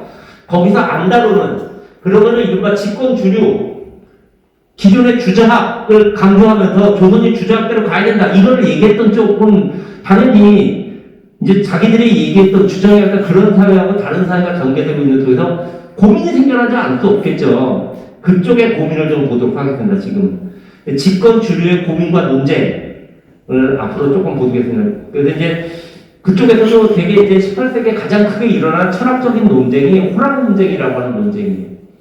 제가 이제 이걸 가지고 아까 말씀드린 그 책을 좀 쓴 겁니다. 그리고 호락 논쟁의 와중에 제 개인적인 판단으로는 조선의 철학자들이 가장 말하자면은 지금까지 얻어볼 게 많은 사람, 요거저거 뜯어볼 만한 사람, 저는 홍대웅이라고 생각하는데 이분에 대한 얘기를 조금 호락 논쟁하고 홍대웅에 대한 얘기를 지금부터 좀 하도록 하겠습니다. 호락 논쟁이라는 게 뭐냐면은 18세기 노론계열의 성리학자들 사이에서 벌어졌던 그래가지고 호론과 낭론이라고 하는 학파까지 분기되면서 벌어졌고요. 굉장히 오랫동안 실제 그 학파 일부는 정파랑도 결합을 하면서 여러 가지 복잡하게 전개된 논쟁입니다. 19세기에는 학파 자체는 큰 의미는 없어졌지만 그럼에도 불구하고 호락 논쟁에서 얘기했던 철학적인, 유학적인 주제들은 계속 성행이 됐었던 굉장히 그래서 뭐 철학을 한국 철학을 하시는 분들은 그래요. 한국 철학이 이제 3대 논쟁을 꼽아라 조선시대 그러면 폐계와 율곡 사이 고 언저리에서 벌어진 사람 칠종 논쟁, 그 다음에 뭐 예속 논쟁, 그 다음에 이 호랑 논쟁 이렇게 꼽기도 합니다. 그럴 정도로 굉장히 중요한 논쟁인데요. 잘 못 들어보셨죠? 호랑 논쟁이라는 말 잘 못 들어요. 이름도 호랑 논쟁 이름이 굉장히 낯설다. 그래서 저는 우스갯소리로 호락호락하지 않은 논쟁이라서 호랑 논쟁이 어려운 거다 이렇게 얘기하는데 이름 자체가 뭔 말인지 잘 모르겠어요. 호랑이라는 이게 뭐야? 예, 충청도를 전통적으로 호서지방이라고 우리가 부르죠. 예, 충청도에 있는 노론 학파를 호론이라고 부릅니다. 그리고 서울은 낙하 혹은 낙양 이렇게 부르잖아요. 낙이 서울이란 말이에요. 중국의 낙양이라는 도시에서 온 말이지만 낙 자체가 전통적으로 서울을 뜻하는 말이야. 그러니까 서울에 있는 노론 학파를 낙론 혹은 낙파가 되는 거예요. 그러니까 충청도의 호론 호학파하고 서울의 낙론, 낙학파 얘네들 사이에 벌어진 논쟁이니까 호락 논쟁이니까 충청도하고 서울 사는 노론학자들 사이에 벌어진 논쟁, 호락 논쟁이에요.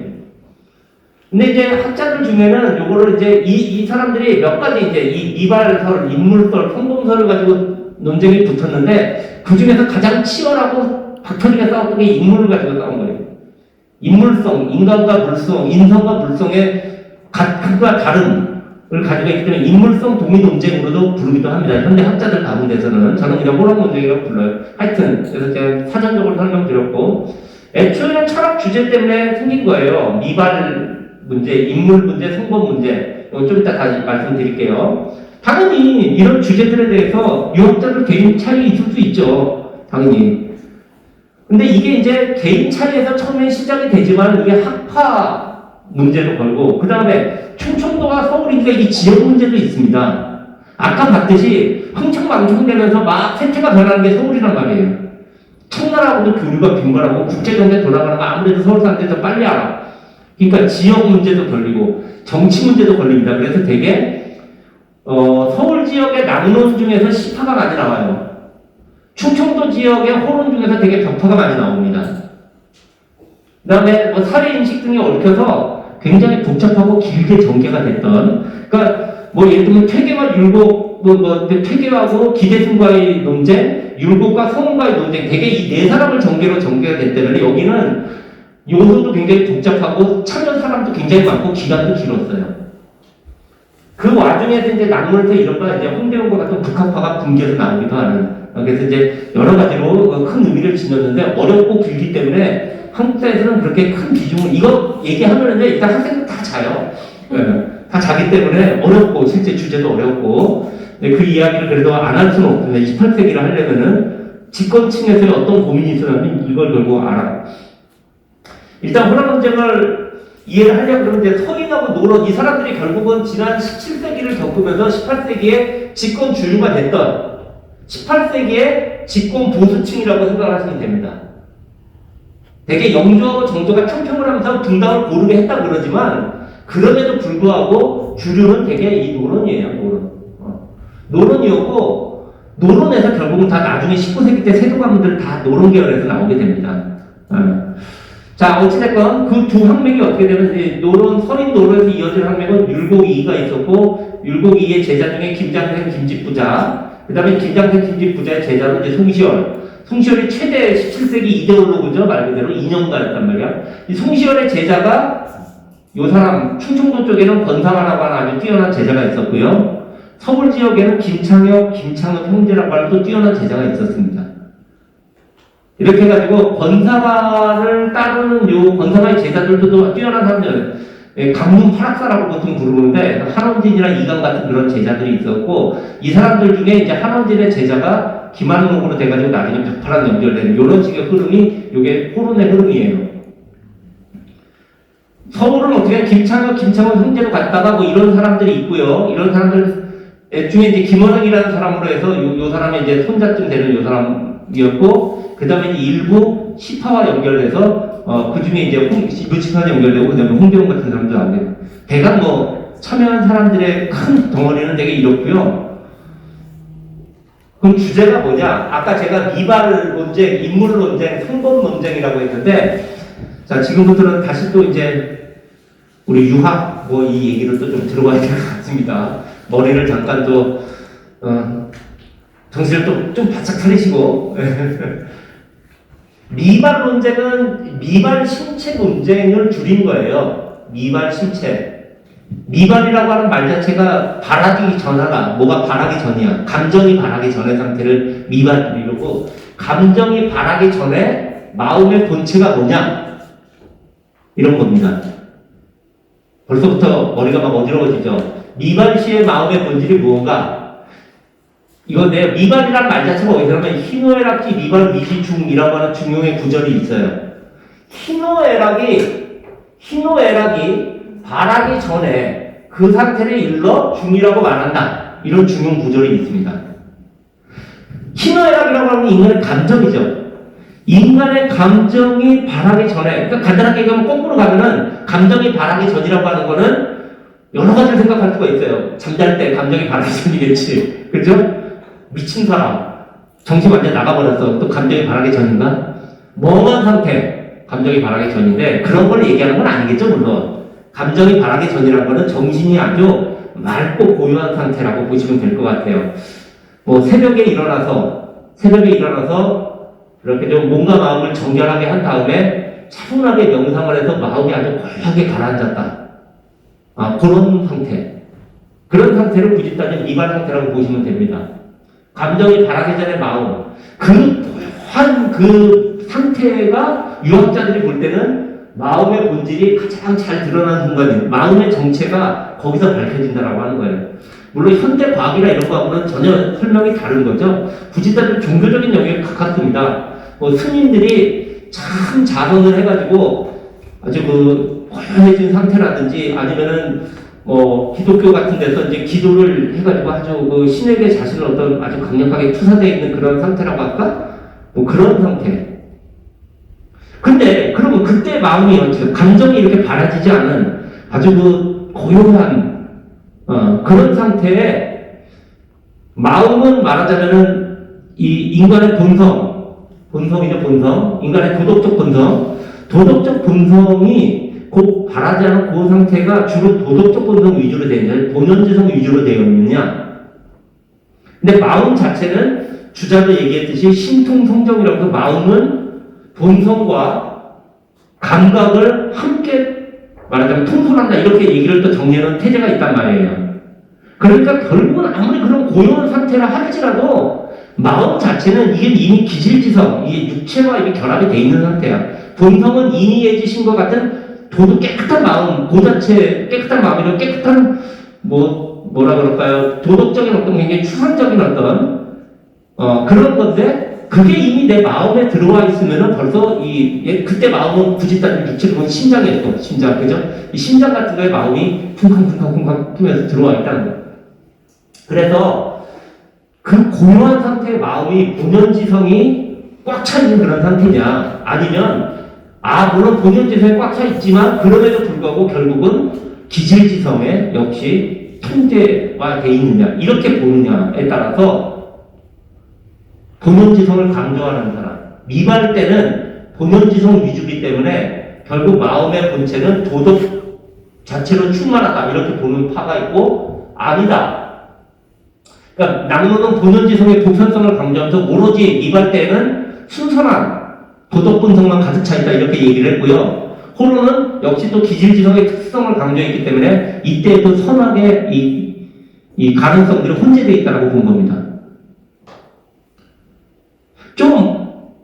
너무 이제 대강 이런 식으로 정리를 할 수 있는데 굳이 따지면 호로는요 율곡 지난 시간에 제가 그랬잖아요. 기발 이승 율도설 기가 발하고 이는 거기에 타고 있어서 현실에서는 결국 기의 세계다. 도덕은 그걸 조종하는 굳이 따지면 호론이 율곡의 학설을 더욱더 말하면 강력하게 밀어붙이는 겁니다.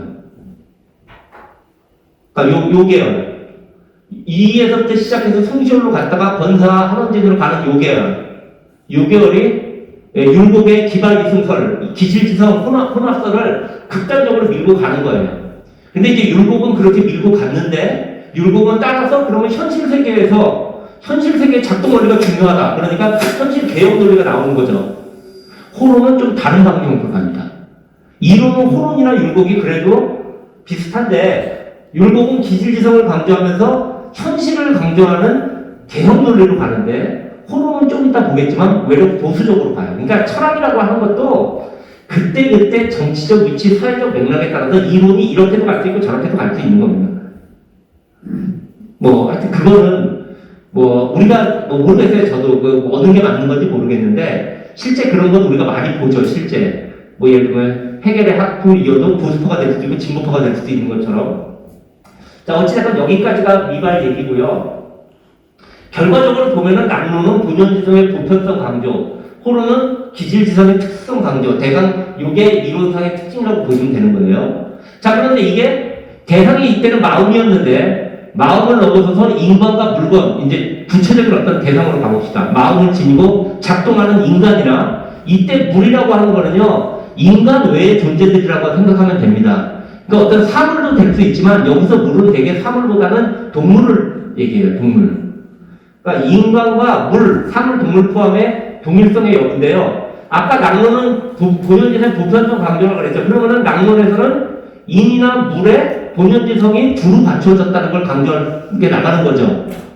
그러니까 인과 물의 본연지성의 보편성으로 인해서 얘네들이 겉에 차이는 물론 당연히 있죠. 기질이 다르고 다 차이가 있지만 그럼에도 불구하고 보편덕성은 보편적으로 흐른다. 이런 식으로 가는 겁니다. 인물동이 100% 같다는 얘기가 아니라 인과 물의 보편덕성은 근본적으로 동일하다는 식으로 가는 거예요. 호론은 기질지성의 차이를 강조하기 때문에 각기 다르니까 인과 물의 본연지성의 보편성도 물론 부정하지는 않습니다. 부정하지는 않지만 그럼에도 불구하고 기질지성으로 인한 차이가 더 크다 이렇게 보시는 겁니다. 성범심 동의 논쟁은요, 이때 성범이라고 하는 성인과 범인, 범인은 우리처럼 평범한 사람, 성인과 범인의 그런 마음이 같으냐 다르냐, 성인과 평범한 사람의 마음이 같으냐 다르냐, 이때도 낙론처럼 본연지성의 보편성, 성인의 마음도 본연지성에 좌우되는 우리처럼 평범한 사람, 악에 빠지기 쉬운 사람도 본연지성의 보편성이 훨씬 더 큰 보편성을 강조하고 동일성을 강조하면은 마음은 같다 이렇게 가는 거겠죠. 호론은 역시 기질지성으로 인한 차이가 더 크다라고 하면은 호론은 다르다 이렇게 가는 겁니다. 자, 이론의 전개는 대강 이렇게 가요. 그러니까 어떤 면에서 보면은 이런 겁니다. 이게 퇴계하고 율곡으로 가면은 아주 추상적인 명제들을 얘기했잖아요. 본연지성과 기질지성, 이게 현실에서 어떻게 작동해서 나오느냐, 본연지성이 튀어나오거나 기질지성이 튀어나오거나 이게 함께 튀어나오거나 굉장히 추상적인 명제를 갖고 얘기를 했는데 이 양반들은 그 명제에 기반해서 우리가 실제 생활할 때 본연지성 갖고 생활하고 기질지성 갖고 생활하는 게 아니라 마음 가는 대로 생활한단 말이에요. 본연지성과 기질지성이 뒤섞여 있는 마음. 그러니까 상당히 이 미발 신체도 이미 굉장히 구체적인 인간을 논하기 시작하는 겁니다. 인물성 동의는 이제 마음도 역시 내 내부 안에 들어가 있는 건데 내부 벗어나서 실질적으로 이 사람 저 사람 요 물은 오랑캐도 물에서 큰다고 봤어요. 옛날 사람들. 오랑캐는 어떻대?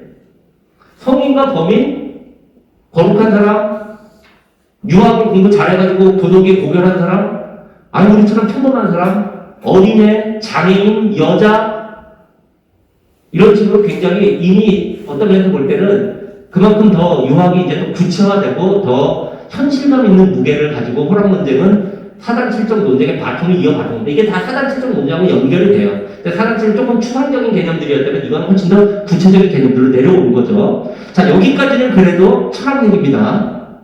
여기까지는 철학자들의 얘기예요. 근데 이런 논쟁들, 특히 인물성과 성범심이라고 하는 거는 실제 사회를 어떻게 봐야 되느냐를 좌우하는 굉장히 말 그대로 뜨거운 논쟁을 야기하는 겁니다. 자, 지금 이 논쟁이 벌어질 때가 제가 아까 말씀드린 18세기라고 그랬어요. 18세기 청나라가 막 융성하고 내부적으로 막 호화사치풍조 나타나고 백성들의 막 성취감이 막 나타나고 이런 시기야. 그런 시기에 노론에서 이런 걸 얘기했다는 게 현실과 동떨어진 얘기 같아요? 아니, 일단 현실에 관련돼 있는 얘기입니다. 어떻게 관련돼 있는지 좀 볼게요. 결국은 낙노는 보편주의적 경향을 가진 거예요. 호로는 현실을 개혁하자라기보다는 현실의 차이가 많다는 식으로 가는 거예요. 그러니까 굳이 따지면 분별주의적인 거예요. 분별주의적. 자, 그게 아까 얘기했듯이 18세기적 상황에서 상황이 이런 논쟁을 만들어냈는지, 이런 논쟁을 가지고 그 18세기를 현상했는지, 이건 뭐 닭과 달걀의 싸움이니까 그거는 선으로 따질 수 있는 건 아니고요. 자, 지금 17세기하고 다른 상황이 전개되고 18세기적 상황에서 타자들, 바깥에 있는 타자들을 어떻게 인식을 할 건가? 그게 물이란 말이에요. 왜 물? 안에 있는 타자들, 평범한 사람들이야. 이런 사람을 어떻게 인식할 건가의 문제가 호락 논쟁에서 나오게 되는 겁니다. 자, 인물성 차이가 제일 뜨거운 논쟁이라고 그랬죠, 아까? 인물에서 이는 문제가 없어요. 중화이자 정통이자 유학을 공부한 사람들이자 뭐 아니면은 중국의 명나라가 있었으면 이번에 조선이 바통 이어가가지고 하던 이런 쪽이면은 이 사람들은 유학 열심히 하고 그저 도덕 열심히 닦고 그 다음에 우리는 기질지성이건 보편지성 큰 문제가 없어. 다 잘 할 수 있어. 근데 이 물에 해당하는 오랑캐는 어떡하냐, 이 오랑캐. 얘는 오랑캐는 금수 취급을 했단 말이에요. 동물 취급을 했단 말이야. 그 당시에. 그럼 저 금수 취급, 동물 취급을 받는 오랑캐가 윤리와 문명을 가질 수 있는가? 낙론에서는 인간이랑 오랑캐의 차이가 없다. 근본적으로는. 이렇게 보면은 오랑캐들도 이걸 가질 수가 있다가 되는 거죠. 호론처럼 분별주의, 오랑캐는 도저히 안 돼. 쟤는 기질지성이 워낙 우리하고 달라가지고 금수하고 가까운 애들이어가지고 쟤네들에게는 보편주의적 윤리라고 하는 건 찾을 수가 없어. 가능성이 없어. 그러면 오랑캐는 NO. 자, 그럼 그 오랑캐가 옛날 청나라였으면 그럭저럭 이 논리도 먹힌다고 봐요. 지금 18세기 청나라 아까 얘기했잖아요. 그죠? 막 강부하고 막 성군이 나오고 뭐 어쩌고 저쩌고 하는 그 청나라에서 또 조선의 일부 사람들 가서 보니까 청나라가 장난이 아니거든. 그 조선에서도 인정하는 분위기가 나타나는 그걸 보고 싸운 겁니다. 그러니까.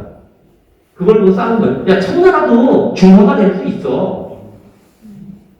청나라도 가능성 있는 존재야. 이렇게 가는 게 인물성 동을 얘기하면 이론적으로 그렇게 가는 거예요. 인물성 2를 얘기하면 쟤네들은 안 돼. 절대 오랑캐는 정통, 비정통을 벗어날 수가 없어. 우리 쪽만 논쟁한 게 아니라 중국에서 논쟁이 벌어졌습니다. 이게.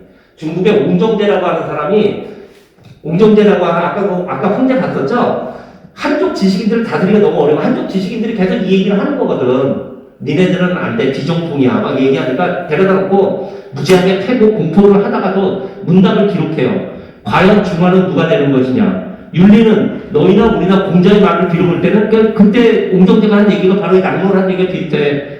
우리도 전거로 볼 때 오랑캐도 다 윤리를 지닌 존재. 그리고 오랑캐 중화 될 수 있다. 천명을 얻으면. 그러니까 민심을 얻으면 오랑캐도 중화돼. 니네들이 왜 중화라고 얘기하고 있지만 니네들은 민심을 못 얻었기 때문에 니네들은 오랑캐만도 못한 그러니까 중화의 작용을 쓰던 이런 식의 얘기들이 중국에서 벌어지고요. 우리도 벌어지는 건 달라지는 상황. 성범의 차이, 성인과 범인의 차이는 어떤 면에서 보면 사회의 주류, 이제껏 문제가 없던 사람, 유학자들, 남성들, 양반들, 거기에 대해서 아까 봤듯이 새로운 사람들이 나오는 거예요. 이단도 나오고요, 서학. 여성들, 소설 읽으면서 막 깨우치고 막 새로운 어떤 감성의 세계로 빠져들고 있고, 일반 백성들, 존재감들이 나오는 거죠. 이 사람들이 그러면은 가능성이 있는 존재냐, 없는 존재냐. 성인이 될 수 있나? 아까 마음이 결국 같다. 성인의 마음이나 평범한 사람의 마음이나 같다라고 하면 이 사람들에게서 가능성이 있는 거죠. 성인과 평범한 사람의 마음은 다르다. 평범한 사람들은 열등한 존재야. 결국 유학적으로 볼 때도 기질지성의 힘이 너무 세가지고 그러면은 이 사람들은 가능성이 없는 겁니다. 실제로 달라요. 예를 들면은 낙론 계열의 사람들이 조금 더 그런 면에서 볼 때는 열리고 개방적인 자세를 취하니까 이 사람들은 여성이 한식을 지면 뭐 칭찬해주고 막 해가지고 하고 뭐 일반 초등 목부들도 뭐 이렇게 해가지고 막 글을 배우면은 대단하다 잘한다 해가지고 약간 이렇게 계층 신분 어떤 이걸 좀 열어줍니다. 근데 호론 쪽은 아무래도 더 보수적이고 더 계층이나 신분 쪽에 대해서는 더 뭐라 그럴까 그 변화를 인정하지 않는 분위기로 가는 거죠. 결론적으로 그러니까 호론 측에서는 아까 얘기했듯이 자꾸 낙론식으로 열어버린다는 청나라에 대해서도 개방적인 자세를 갖거나 가능성을 인정해버려요. 내부에서 이제껏 주류가 아니었던 존재들에 대해서도 가능성을 열어버리면은 너희 큰일 난다 이거야. 타자와 나의 분별이 강조돼야 되는 그 분별이 없어지면은 낙론의 규정은 장차 세 가지에서 분별이 없어지는 사회로 갈 거다. 3부분의 사회로 갈 거다. 그 아까 했던 그 호론의 이론가가 이런 얘기를 합니다. 그 3부분은 뭐냐? 인수무분, 인간과 동물의 구별이 없어지고, 유성무분, 유교와 불교의 구별이 없어지고, 그러니까 말하자면 정통 논리와 이단의 구별이 없어지고, 화인무분, 중화와 오랑캐의 구별이 없어질 거다. 자꾸 그렇게 보편 논리, 동일 논리로 가면은 우리가 이제껏 해왔던 인간의 중심성, 뭐 유교의 중심성, 그 다음에 중화의 중심성, 이런 것들이 흐물흐물 무너지게 될 거다라고 하는 식으로 나오는 거죠. 그래서 낙론 니네들 까불지 마 이제 니네 그럼 이단이랑 니네들 똑같아요. 뭐 이런 식으로 같은 노론에서 이렇게 서로 싸움이 벌어져. 낙론에서도 가만히 있을 필요 없죠. 가만히 있으면 나와 타자의 동일성을 강조하는데 니네처럼 지나치게 분별주의로 가면 니네야말로 이단이 된다. 맹자가 뭐라 그랬냐? 누구나 다 성인이 될 수 있다고 그랬잖아. 그렇죠? 그럼 니네야말로 맹자의 성선설의 위배가 되고 천하 사람들이 성인을 만드는 게 누구나 다 같이 성인 되자고 하는 게 유학인데 그런 유학의 본질을 니네는 어겼다는 식으로 이제 서로 치고받고 싸움이 벌어지고 이게 정치 문제랑 결합을 해가지고 더욱더 복잡하게 노론에서도 막 이렇게 나가는 겁니다. 근데 거기까지 가면은 이제 얘기가 이제 더 복잡해지고 그걸 이제 더 관심 있으시면 제 책으로 보시면 되고요. 영종전 때 호론 농론이 막 정치랑 얽히고 뭐 하고 이런 얘기는 제 책에 있고 호락 논쟁에 대해서는 제가 여기까지만 하겠습니다. 뭐 여기까지만 하고 그 호락 논쟁의 와중에서 제 생각에는 한국 철학사에 굉장히 빛나는 한 장을 장식한 홍대용이 이제 나오게 돼요. 홍대용은 어떤 장관이냐면 요 낙론의 세례를 받으면서 홍대용의 철학이나 사상이 나오게 되는데요. 그 얘기를 좀 잠깐 하도록 하겠습니다. 18세기 조선의 유학이 거둔 여러 가지 성과가 많죠. 뭐 다산 정약용 선생처럼 아주 새로운 패러다임을 구성한 사람이 있는가 하면 홍대용처럼 굉장히 뭐라 그럴까요? 보편적인 사고방식, 뭐 상대적인 사고방식이라고 거의 지금부터 할 그런 식의 지점에 도달하신 분들도 있었어요. 호락 논쟁을 넘어버린 사람으로 제가 평가를 했는데요. 홍대용에 대해서 잠깐 소개하면 1731년에서 1803년에 돌아가셨고 홍은 담원. 우리가 보통 실학자로 많이 알고 있죠. 홍대용. 실학자 홍대용. 그리고 홍대용은 실학자 중에서도 과학, 여태까지 과학자 홍대용을 조명을 많이 했어요. 그리고 이 사람이 뭐 지금부터 저는 철학을 이제 얘기를 많이 할 텐데 음악에도 굉장히 조예가 있었습니다. 약간 요즘으로 치면은 문과 쪽 사람이라기보다는 약간 이과 쪽 사람이었어요. 홍대용은. 물론 제가 이제 상대적으로 그렇다는 얘기죠. 가보는 노론, 낙론, 명문에 속했고요. 아까 김원행 잠깐 나왔었어요. 여기에서 낙론주 김창혁 형제로 갔다가 김원행이 이 사람이 이제 낙론을 크게 부흥시키게 되는데요. 요 양반들 다 안동립시 쪽이에요, 안동립시 쪽. 그래서 요 집안에서 나중에 세동하면 안동립시가 다 나오게 되는 겁니다. 그거는 뭐 다른 얘기고. 자, 어찌됐건 김원행의 오촌 조카이기도 했고 이 김원행의 수제자이기도 했으니까 이제 낙론에서 볼 때는 낙론을 이끌어갈 차기 아주 뛰어난 말하자면은 이론가였는데, 근데 이거 홍대용의 어떤 개인 특징인지 이 사람이 굉장히 어쨌든 공통부사한 사고를 굉장히 중시했습니다. 노론 쪽 사람들이면은 특히, 그리고 홍대용이 있던 이 시절에는요, 노론하고 소론하고 겁나게 싸운 그 이유기 때문에 완전히 서로 피가 피를 부르는 말하자면 숙청의 숙청을 거듭했기 때문에 절대 타협이 안 되는데 그 와중에 홍대용이 공평무사한 사고를 중시했다는 거는 이제 굉장히 어떤 개인적으로 볼 때 제가 볼 때 굉장히 큰 덕성이었던 것 같아요. 홍대용이 한 20살 시절에 스승이었던 김원행에게 신임 옥사, 그러니까 경종 때 강경 노론한테 박살낸 무시무시한 사건이 있었어요. 노론 쪽 사람들이 경종 때, 경종이 장희빈의 아들 아닙니까? 신임 옥사라고 하는 큰 사건을 일으켜요. 강경 소론이. 그리고 노론 쪽 사람들이 거의 한 100명이 죽어나가는 큰 옥사가 있었습니다. 근데 제 신임 목사가 지금 얼마 지나지 않은, 몇십 년밖에 지나지 않은 그 시점에서 젊은 시절에 이 노론 핵심 가문에 속하는 홍대영이 노론의 핵심 중에 핵심은 김원영한테 그 신부 목사를 제가 이렇게 전문자로 다 따져보니까 물론 토론도 잘못했지만 우리 노론도 또 잘못도 있네요. 이런 식으로 이제 우리 이런 건 노론 잘못 아니에요. 이제 이런 식으로 얘기를 한 거야. 무지하게 혼났죠. 자기 스승한테. 무지하게 혼납니다. 등줄기를 손들하고 혼나는데 그것도 이게 이 정도만 얘기하면 여러분들이 궁금할 텐데 왜 그러냐면 김원행 집안이 신유 목사 때 완전히 박살난 집안이야. 안동김 씨가 이때. 김원행의 큰아버지, 사촌, 이런 사람들이 그냥 막 수십 명이 죽어나가고 자기 집안이 박살났으니까 김원행한테 신유 목사를 묻는다는 얘기는 이거는 홍대영이 약간 요즘 애들 친구로 얘기하면 똘끼가 있는 거죠. 한마디로 또라이 기질이 있는 거야 이게. 그 스승이 집안이 그렇게 완전히 크게 화를 당했는데 걷다 대고 당신네들 집안도 잘못한 거 있어 이렇게 얘기를 하니까 당연히 이건 스승이고 나발은 거 없죠. 이거 완전히 영리를 건드린 거니까 무지하게 혼났는데 홍대영이 거기서 스승한테 혼나고 난 다음에 이제 간신히 한 말이 뭐냐면 큰 의심이 없어 큰 깨달음이 없습니다. 의심을 갖추고 것으로 복종하는 속내를 털어놓고 분별을 나한테 합니다. 이렇게 스승한테 얘기를 합니다. 굉장히 큰 용기를 가지고 얘기해요. 스승의 처지를 몰랐겠습니까 홍대영이? 그 집안 완전히 박살난 걸 몰랐겠어요. 그럼에도 불구하고 제가 저를 위선적인 행보로 제가 그냥 의심을 갖추고 있느니보다는 그래도 제 견해를 말씀드리고 꾸지람 먹는 게 더 나을 것 같습니다. 그러니까 김원행이 가만히 있다가 이놈이 당돌하거든. 그죠? 개인적으로 자기 족하기도 하는, 저 족하기도 하는데 아끼는 마음에 그래 네 말도 옳다 이러면서 이제 넘어가는 그런 장면이 있는데 제가 볼 때는 그 홍대영의 그런 태도 이게 아마 일생을 두고 견지가 됐던 것 같아요. 그래가지고 홍대영이 당대의 호락 논쟁에 대해서 홍대영이 이미 있던 시절에 호락 논쟁이 완전히 가열될 대로 가열돼가지고 처음에 어떤 철학적인 논쟁을 벗어나서 이번에는 완전히 인신공격 들어가고요. 서로 여색을 탐한다, 누구랑 놀아, 이런 식으로 인신공격까지 막 가고 있던 와중에서 이제는 논쟁의 어떤 말태적 증기를 보일 대로 지금 접어들고 있었거든요. 그러니까 홍대영이 호락 논쟁에 대해서 뭐라 그러냐면은 학문의 통이 크면 공평하게 보고 두루 받아들인다. 어느 한쪽에 얽매이는 편견이 사라진다. 서로가 당근 모두 주자의 학설에 의거했는데 주자의 견해도 당연히 젊을 때 늙을 때 다르고요. 저술에도 서로 어긋나는 거 종종 있다. 근데 이 논쟁이 왜 이렇게 막 노론에서 서로 치고받고 벌어지냐. 이게 서로 어떤 본질은 사라지고 한결같이 이기는 이름을 날리고 명예를 얻고 또 학파가 커지면서 이익을 따르고 하는 이런 것들이라는 거죠. 그래서 이렇게 얘기를 했단 말이에요. 학문이라고 하는 거는 공평하게 보고 두루 받아들인다.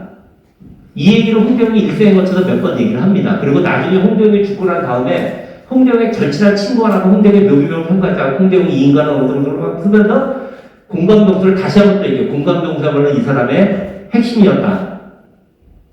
네, 이렇게. 그러니까 그 노론 그리고 어떤 그 조선의 그 주자주의 유학이 강한 곳에서 이런 공감병수를 얘기했고 이게 단순히 무슨 술에 술 탄 듯 물에 불 탄 듯 관계 아니라 굉장히 치열하게 고민하면서 어떤 당대 조선의 아까 제가 얘기했죠. 그 18세기에 지금 변하고 있는 상황 속에서 호롱은 어떤 처방을 내놓고 낙론은 어떤 처방을 내면 홍대영은 낙론을 훨씬 뛰어넘어서 더 아예 그리고 18세기 조선에 어떤 식으로 가야 되는지 그리고 지금 어떤 면에서 우리도 어떤 식으로 가야 되는지에 대한 어떤 굉장히 깊은 시사를 해주는 그런 경지까지 갑니다. 공감정수적인 사고방식을 하고 공평하게 보고 선입견을 버려야 되고 그 다양하게 보려고 했던 그 홍대영이 20대는 아직 그런 사고는 있지만 그럼에도 불구하고 20대 중반이면 아무리 홍대영도 이제 낙론의 그리고 노론의 이 입장에 서고 이랬던 사람이란 말이에요. 그런 사람이 이제 20대 중반에 자기 숙부였던 호목을 따라서 중국을 가게 된다면 중국 가가지고 아까 그런 걸 막 본 거야. 이거 걸림제 때죠. 걸림제 때. 걸림제 때야. 아까 그 세 번째 중국 황제. 그래서 이거를 그냥 교과서식으로 정리하면 이런 일들을 했어요. 북경 천주당의 선교사 유성룡 토가 지금 중국식으로 썼지만 여러분들 다 독일하고 오스트리아 선교사들이에요. 만나가지고 엄청 대화를 많이 했습니다. 진짜 홍대영이.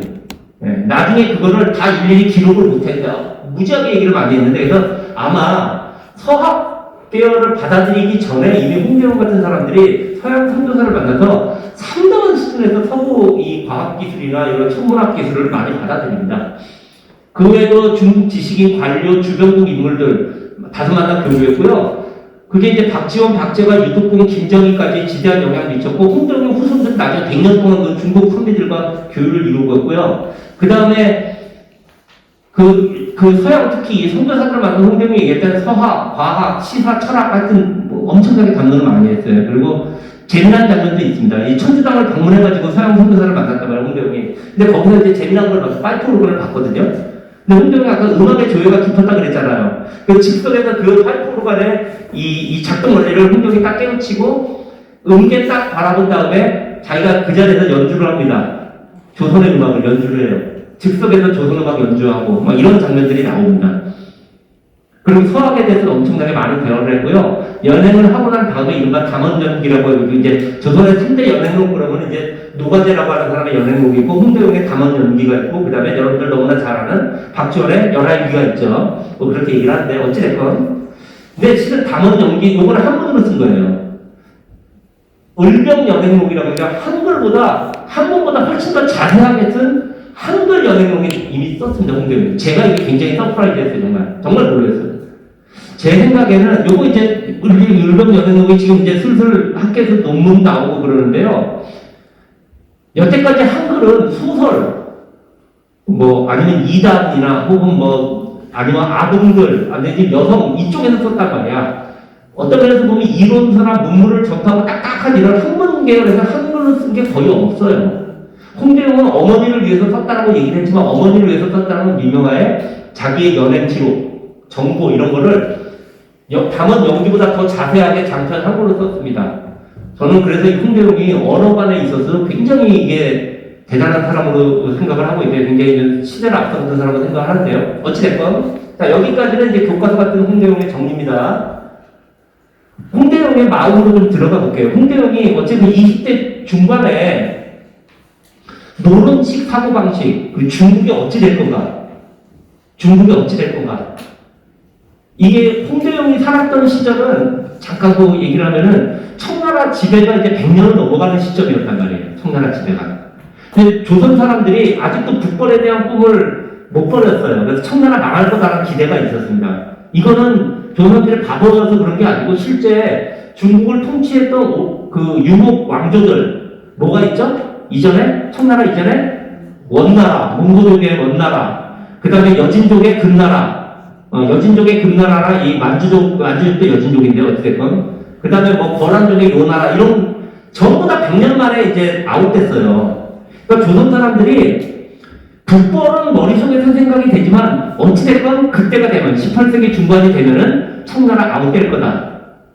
이런 생각, 청나라는 100년 이상 못 간다. 이런 생각이 일종의 상식이었습니다. 상식. 기대가 섞인 상식이었죠. 홍대용도 비슷했습니다. 20대 중반에 홍대용도 비슷했어요. 그냥 홍대용이 가가지고 뭐 이런 성과들은요, 진짜 말 그대로 그냥 발랄한 지식의 성과들이고 실제 홍대용의 마음 깊숙한 곳에는 당시 조선 사람들이 갖고 있었던 그런 중국이 언제 망하나, 중국에서 한족이 언제 다시 부흥하나 이런 걸 확인해보고 싶은 의지가 있었어요.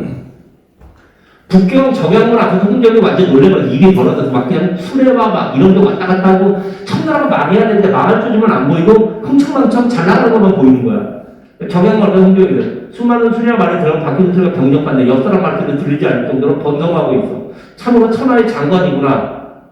이걸 보면은 와 몰래 객관적으로 천하의 홍대용도 객관적으로 평가가 안 되는 거야. 자기 감정은 뭐야? 슬프다. 이렇게 번화하고도 오락해하고 관장한지 100년 넘었는데 회복할 대책이 없으니 100년 지나서 이제 망해야 되는데 망하지가 않아. 중국에 과연 사람이 할 수 있겠는가? 여기는 아무리 공성무사하게 생각했던 홍대용도 조선에서 듣고 배운 게 이런 거였단 말이에요. 그래서 홍대용이 청나라의 한족 선비인 엄선과 육비와 관정비전한 사람 아주 절친이 됩니다. 절친이 되는데 홍대용은 계속 확인하고 싶었던 거야. 너희는 한족이잖아. 청나라 100년인데 너희 무슨 생각하고 있냐?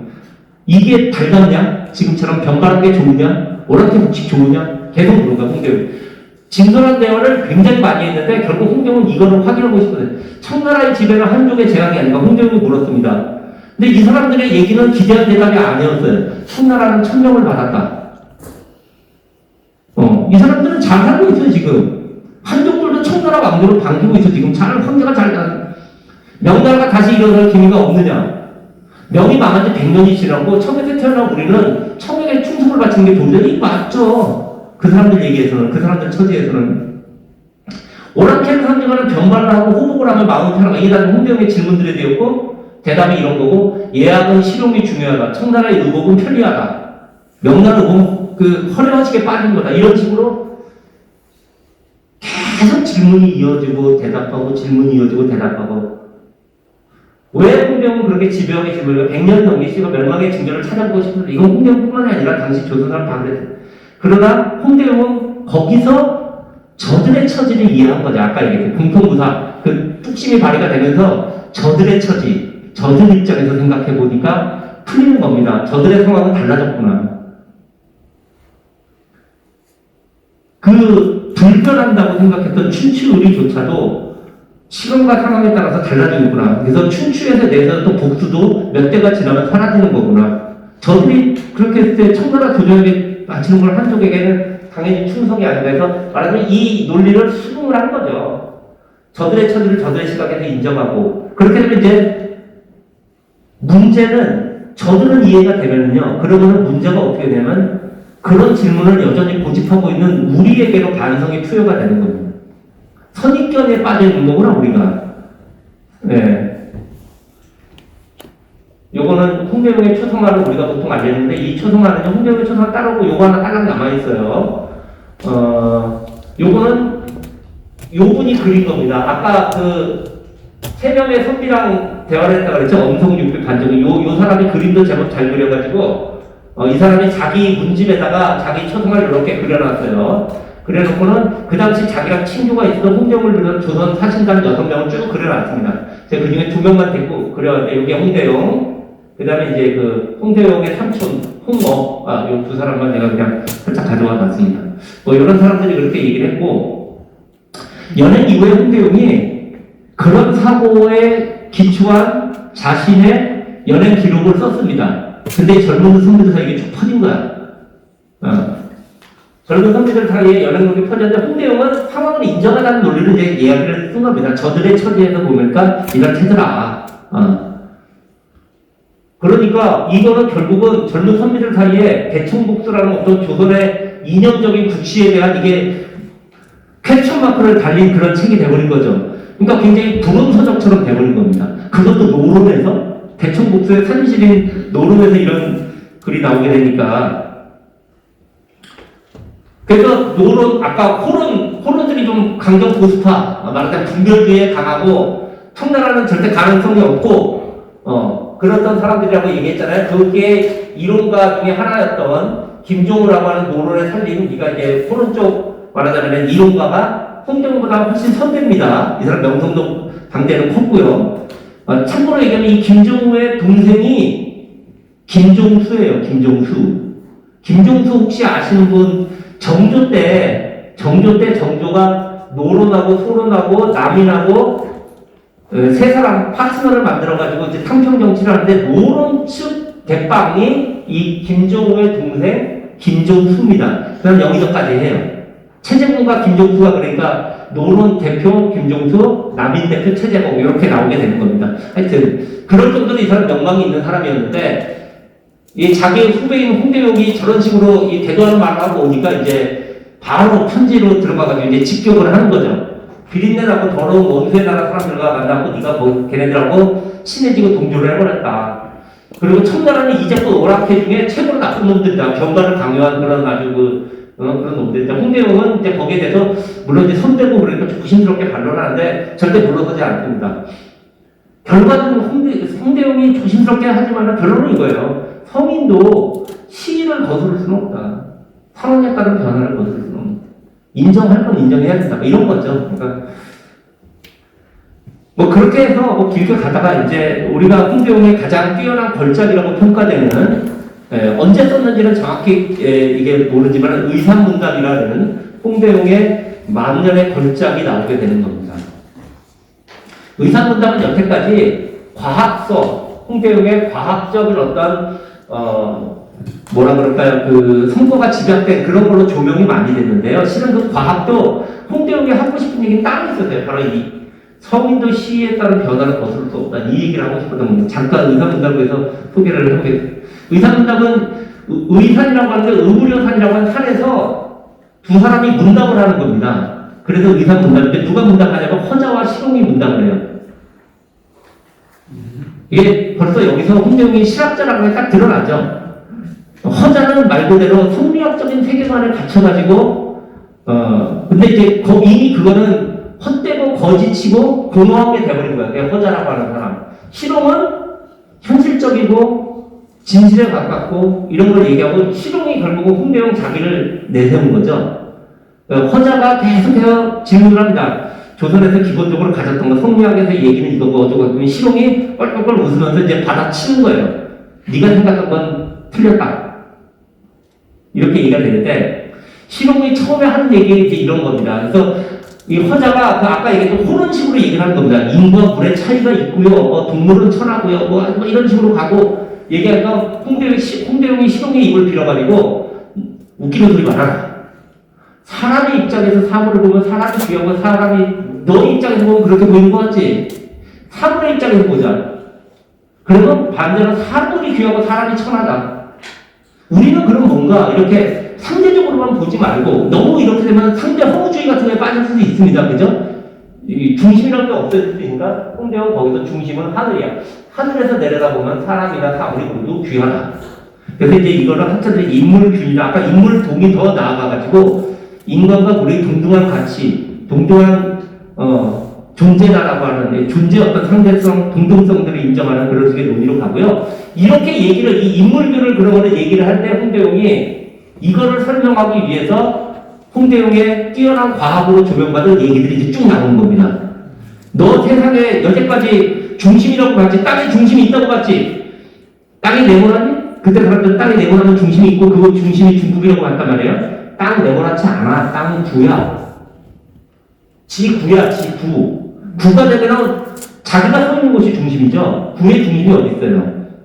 이렇게 얘기가 되는 겁니다. 그러면서 일식과 월식, 지구, 인력, 그 다음에 지구사전, 대기, 은하, 우주무한, 심지어 외계인까지. 이게 무슨 얘기냐면 이렇게 해가지고 네가 결국은 인간인데 저 세계가 이렇게 무한하고 행성이 이렇게 많고 기타 등등 되는데 저기에도 우리 인간 같은 존재가 없으리라고 어찌 알겠냐 뭐 이런 식으로 얘기하면서 과학 얘기가 딱 하니까 이것만 보면 과학자 홍대웅으로 얘기하지만 실제 전체 맥락을 보면은 인물균을 얘기하기 위해서 즉 증거를 가지고 세계의 중심은 없다 이렇게 가는 겁니다. 그러니까 핵심은 중심성이나 자기 중심적 인식을 없애는 거예요. 아까 지구가 되면은 땅의 중심이 사라지는 거죠. 외계인이 있다고 하면 인간 중심이 사라지는 거죠. 그 다음에 뭐 자전하고 뭐 돌아가고 뭐 이렇게 하면 자기 지역 중심이 사라지는 겁니다. 그러니까 홍대웅이 지금 과학 얘기한 거는 이런 중심이 없는 세계, 자기 중심에 빠지지 말아야 함을 역설하기 위해서 얘기하고 이게 의사문답의 전반부예요. 후반부에 가면은 자 여태까지 얘기했던 인간과 사물의 동등함을 얘기를 하고 그거를 과학을 빌어서 얘기를 한 다음에 증명을 하고 난 다음에 그걸 다시 어디로 가보냐면 다시 사상과 역사와 문명, 인간으로 다시 되돌리는 겁니다. 되돌려가지고 역사에 대한 이제 가는 거예요. 태평세 이후에 원래 이제 원래는 옛날은 이제 유토피아였는데 싸움이 시작되면서 인간들이 갈라지기 시작하고 어쩌고 저쩌고 성인 출현하면서 문명, 근데 물론 이제 이때는 유교 문명이겠죠. 유교 문명이 발현을 했는데 그런 성인은 이런 장구한 시점에서 볼 때 왜 성인인 것이냐? 때에 맞춰서 적절한 것이 있기 때문이다. 이렇게 홍대웅은 논리를 핍니다. 그러면서 마지막에 가가지고 완전 그 파천왕 같은 조선의 어느 사상가도 이제껏 얘기하지 않았던 폭탄을 뻥 하고 터뜨립니다. 공자가 오랑캐 지역에 태어났다면 오랑캐 춘추를 지었을 거다. 그러고서는 딱 끝내버려요. 이게 이제 이른바 역의 춘추론이라고 해가지고 이게 그냥 보면은 뭐 선생님 뭐 그럴 수 있는 거 아니에요? 춘추라고 하는 저서는요 공자가 이제 지었다라고 얘기되는 저서예요. 근데 공자가 춘추를 왜 지었냐면 춘추를 지어서 중심과 정통, 주변과 이단의 분별을 엄격하게 만드셨다는 거야. 그러니까 난신적자들이 두려워 떨었다. 이런 평가를 받는 게 춘추입니다. 그러니까 춘추가 유학의 경전 중에서 가장 정치적인 경전이고요. 중심과 주변, 분별주의의 가장 엄격한 정통과 비정통을 나누고 이게 춘추예요. 그런 춘추에다 대고 공자가 옳게 춘추를 지었다고 하는 거는 실은 의사문답은 그렇게 당대 성향 아니 당대 성향에서 홍경복이 굉장히 잘했을 수도 있어요. 이거 완전 내장당하고 일종의 역사를 가지고 심하게 말하면 약간 조롱처럼 하는 얘기가 될 수가 있는 겁니다. 자, 다시 한번 옳게 춘추를 지었다가 알쏭달쏭 끝냈는데 봅시다. 일종의 역사를 공자가 춘추를 지어서 중심과 주변의 분별을 엄격히 만들었어. 그런데 공자가 옳게 태어나서 옳게를 정통으로 만들었다는 얘기입니다. 옳게 춘추를 지었다는 얘기입니다. 그러니까 결국은 이 얘기는 뭐냐? 공자가 제기한 중심과 주변, 공자조차도 자기 있는 곳에 따라서 보는 시각들이 바뀌고 중심이 바뀌고 정통이 바뀌고 결국은 유학에서 얘기하는 전통적인 의미의 중심과 주변이라는 것 자체를 아예 환경을 해체시켜버린 겁니다. 뭐 굳이 따지면 해체시키고 난 다음에 남는 건 하늘의 입장에서 보는 거죠. 그죠? 나는 내 입장에서 중심 주변 가르고 너는 너 입장에서 중심 주변 가르고 그게 마치 사람과 사물이 자기는 천하고 자기는 중심으로 너는 비천하다 이렇게 보는 거하고 같은데 홍대는 거기서 한 발 더 나가서 하늘 입장에서 보면 같다. 그러니까 결국은 상대주의에 기반을 하고 상대주의를 넘어서서 뭔가 보편적인 가치는 또다시 공유를 하자 약간 이런 그런 이제 이야기를 한 거죠. 그래서 의사문답적으로 홍대의 얘기는 인간과 자연의 중심성을 타파하면서 후반에 가서는 사상, 역사, 문화 중에 대입을 했고요. 결론적으로는 중심, 유학, 중화 여태까지 얘기됐던 것과 주변과 이단 오랑캐 자체의 부두를 해체해버리는 수준까지 가게 된 겁니다. 그러니까 낙론보다 훨씬 더 나가버린 거죠. 낙론은 당연히 내가 유학의 중심성은 있지만 니들도 가능성이 있어. 요 정도에 그쳤다면 홍대웅은 나는 이렇게 보면 내가 중심이고 니들 입장에서 니들이 중심이니까 이렇게 상대적으로 볼 게 아니고 다 같이 결국은 동등한 가치를 지닌 그러니까 그런 면에서 보면 이제 상호 인정이 가능한 거죠. 공존과 인정이 가능한 그런 식의 어떤 세계관을 구상을 한 겁니다. 여기까지 얘기를 해야 되는 우리가 지금에서까지 홍대웅이 더욱더 사고가 될 수 있는 거는 실은 인간사가 되게 그래 지금도 그렇습니다. 이 중심성 논리라고 하는 게 중국 사람들, 중국 패권주의나 미국 사람들이 미국 외의 세계는 그냥 다 없는 유럽 사람들이 철학은 유럽에만 있다는 논리 뭐 이런 식의 논리들이 실은 다 비슷비슷해요. 홍대웅이 지금 살아있다면 새로운 중심에 대해서 반성부터 나가서 뭔가가 나올 것 같아요. 이 19세기, 20세기는요. 그 전에 조선사회가 중화를 중심에다 놓고 혹은 조선을 중심에다 놓고 혹은 유학을 중심에다 놓은 사회였다면은 19세기, 20세기는 그게 깨져버렸죠. 동아시아의 유교식 중화주의는 깨져버렸습니다. 그 대신에 새로운 중심주의가 나왔죠. 이건 서양을 중심으로 한 서양 근대 문명 중심주의죠. 그리고 우리는 100년 동안 그걸 따라잡으려고 선진국 갑시다. 조국 근대화 합시다. 100년 동안 그거 따라잡았어요, 실은. 그 전에는 중국 따라잡으려고. 19세기 이때 새로운 중심, 서양이 보편을 내서 주변을 주변화시킨 거죠, 말 그대로. 서양 문화가 세계 기준된 거는 뭐 이건 인정할 수밖에 없습니다. 시간에서 공간에서 말과 생각까지 다 바뀌었죠, 실은. 100년 전에 우리가 되돌아가면요, 저 같은 사람 통해서 선생님들은 다 버전기를 돌려야 돼요, 그죠? 말 자체 이해도 잘 안 됩니다. 논리 유형 자체 잘 이해 안 돼요. 어찌됐건, 비상으로는 그렇게 갈 수밖에 없는데, 그때까지 새롭게 들어온 이 새로운 중심주의는 공간은 유럽과 미국 때 나머지 식민지 국가들, 시간은 근대 유럽이 만들었던 르네상스부터 시작해서 제국주의까지 화려했던 이곳에서 가는 게 뭐든지 고전이고 기준이에요. 나머지 지역은 납치된 정부들이에요. 안 그런 것 같아요? 그렇죠. 음악 한번 보세요. 음악에 우리가 클래식이라고 하는 장르는 클래식은 고전입니다. 그 클래식이라는 장르가 딱 떠오르는 게 있죠. 간단하게 얘기하면 18세기 서양 음악, 20세기 초반까지 서양 고전 음악이에요. 유럽 고전 음악이지, 유럽 고전 음악. 근데 우리는 거기다 클래식이라고 그러고 나머지 것들은 다 클래식이 아니야 그러면? 클래식은 어느 시대나 다 일정한 경지에 우리가 다 클래식이죠. 근데 우리는 그게 미술사 그걸 하면 다 가려보세요. 그럼 다 세계사도 마찬가지예요. 서양이 기본축이고 다른 나라가 간간히 껴들어가 있습니다. 지금은 많이 달라졌어요. 지금 많이 달라졌는데 하여튼 이런 식의. 그 다음에 은근히 이런 것도 백인 남성이 중심이 되고 다양한 인종과 여성과 주변인이 혼재되는 이런 식의 게 실은 많이 깨지고는 있지만 실제 한 100년 이상을 지배했어. 홍대영의 입장에서 볼 때는 이런 식의 구도라고 하는 게 말 그대로 그 중화와 이적의 구도가 굉장히 선명한 그런 구도인 거죠. 그러니까 결국은 21세기 홍대영은 문화의 선진성과 후진성 자체를 가르는 게 문제라고 아마 얘기를 했을 거예요. 이건 실은 홍대영뿐만이 아니고 예를 들면 인류학자들이 그렇습니다. 인류학자들이 처음에는 이 선진적인 인류인 유럽을 중심에다 두고 후진적인 지역을 가서 호기심과 왜 쟤네는 이거 하다가 이 사람들도 똑같은 동등한 가치를 지니고 있구나라고 하면서 그 사람들 가치를 인정하기 시작한 게 인류학의 또 다른 발전이거든요. 뭐 그런 식으로 되는 거예요. 다양한 사상과 문화의 공존 이런 거 가는 거고 그 다음에 이제 인간 중심주의에 대한 반성까지 가면은 우리 지금 얘기되는 제가 서양 근대 문명으로 이런 폐해 결국 지금 끝까지 왔어요. 지금 기후위기가 지금 이렇게 가고 있는 상태에서는 인간 중심적인 어떤 문명이 끝을 지금 보여주고 있습니다. 반성하고 나아가야 되는데 결국 뭐 생태주의나 뭐 이런 게 더 이야기가 돼야 되겠죠. 환경론이나 그런 부분들도 홍대영에서는 일정 정도 다양한 시선을 얻을 수 있다. 고요. 거기에 대해서 조금 더 깊이 알고 싶으면 요 범의학 성등이라고 여기 이분은 제 선생님이신데요. 국문학자이신데 저는 이제 선생님으로 모시고 있는 범의학 성등이 아주 좋은 책이 있습니다. 그래서 조금 어렵긴 하지만 이 책을 조금 읽으면 홍대영의 사상을 좀 더 알 수가 있을 것 같습니다. 네, 오늘 그냥 18세기 이야기를 변화, 그 다음에 노론의 논쟁, 그리고 홍대영 얘기까지 그냥 제가 쭉 한번 이어서 해봤습니다. 오늘 강의 여기서 마치도록 하겠습니다.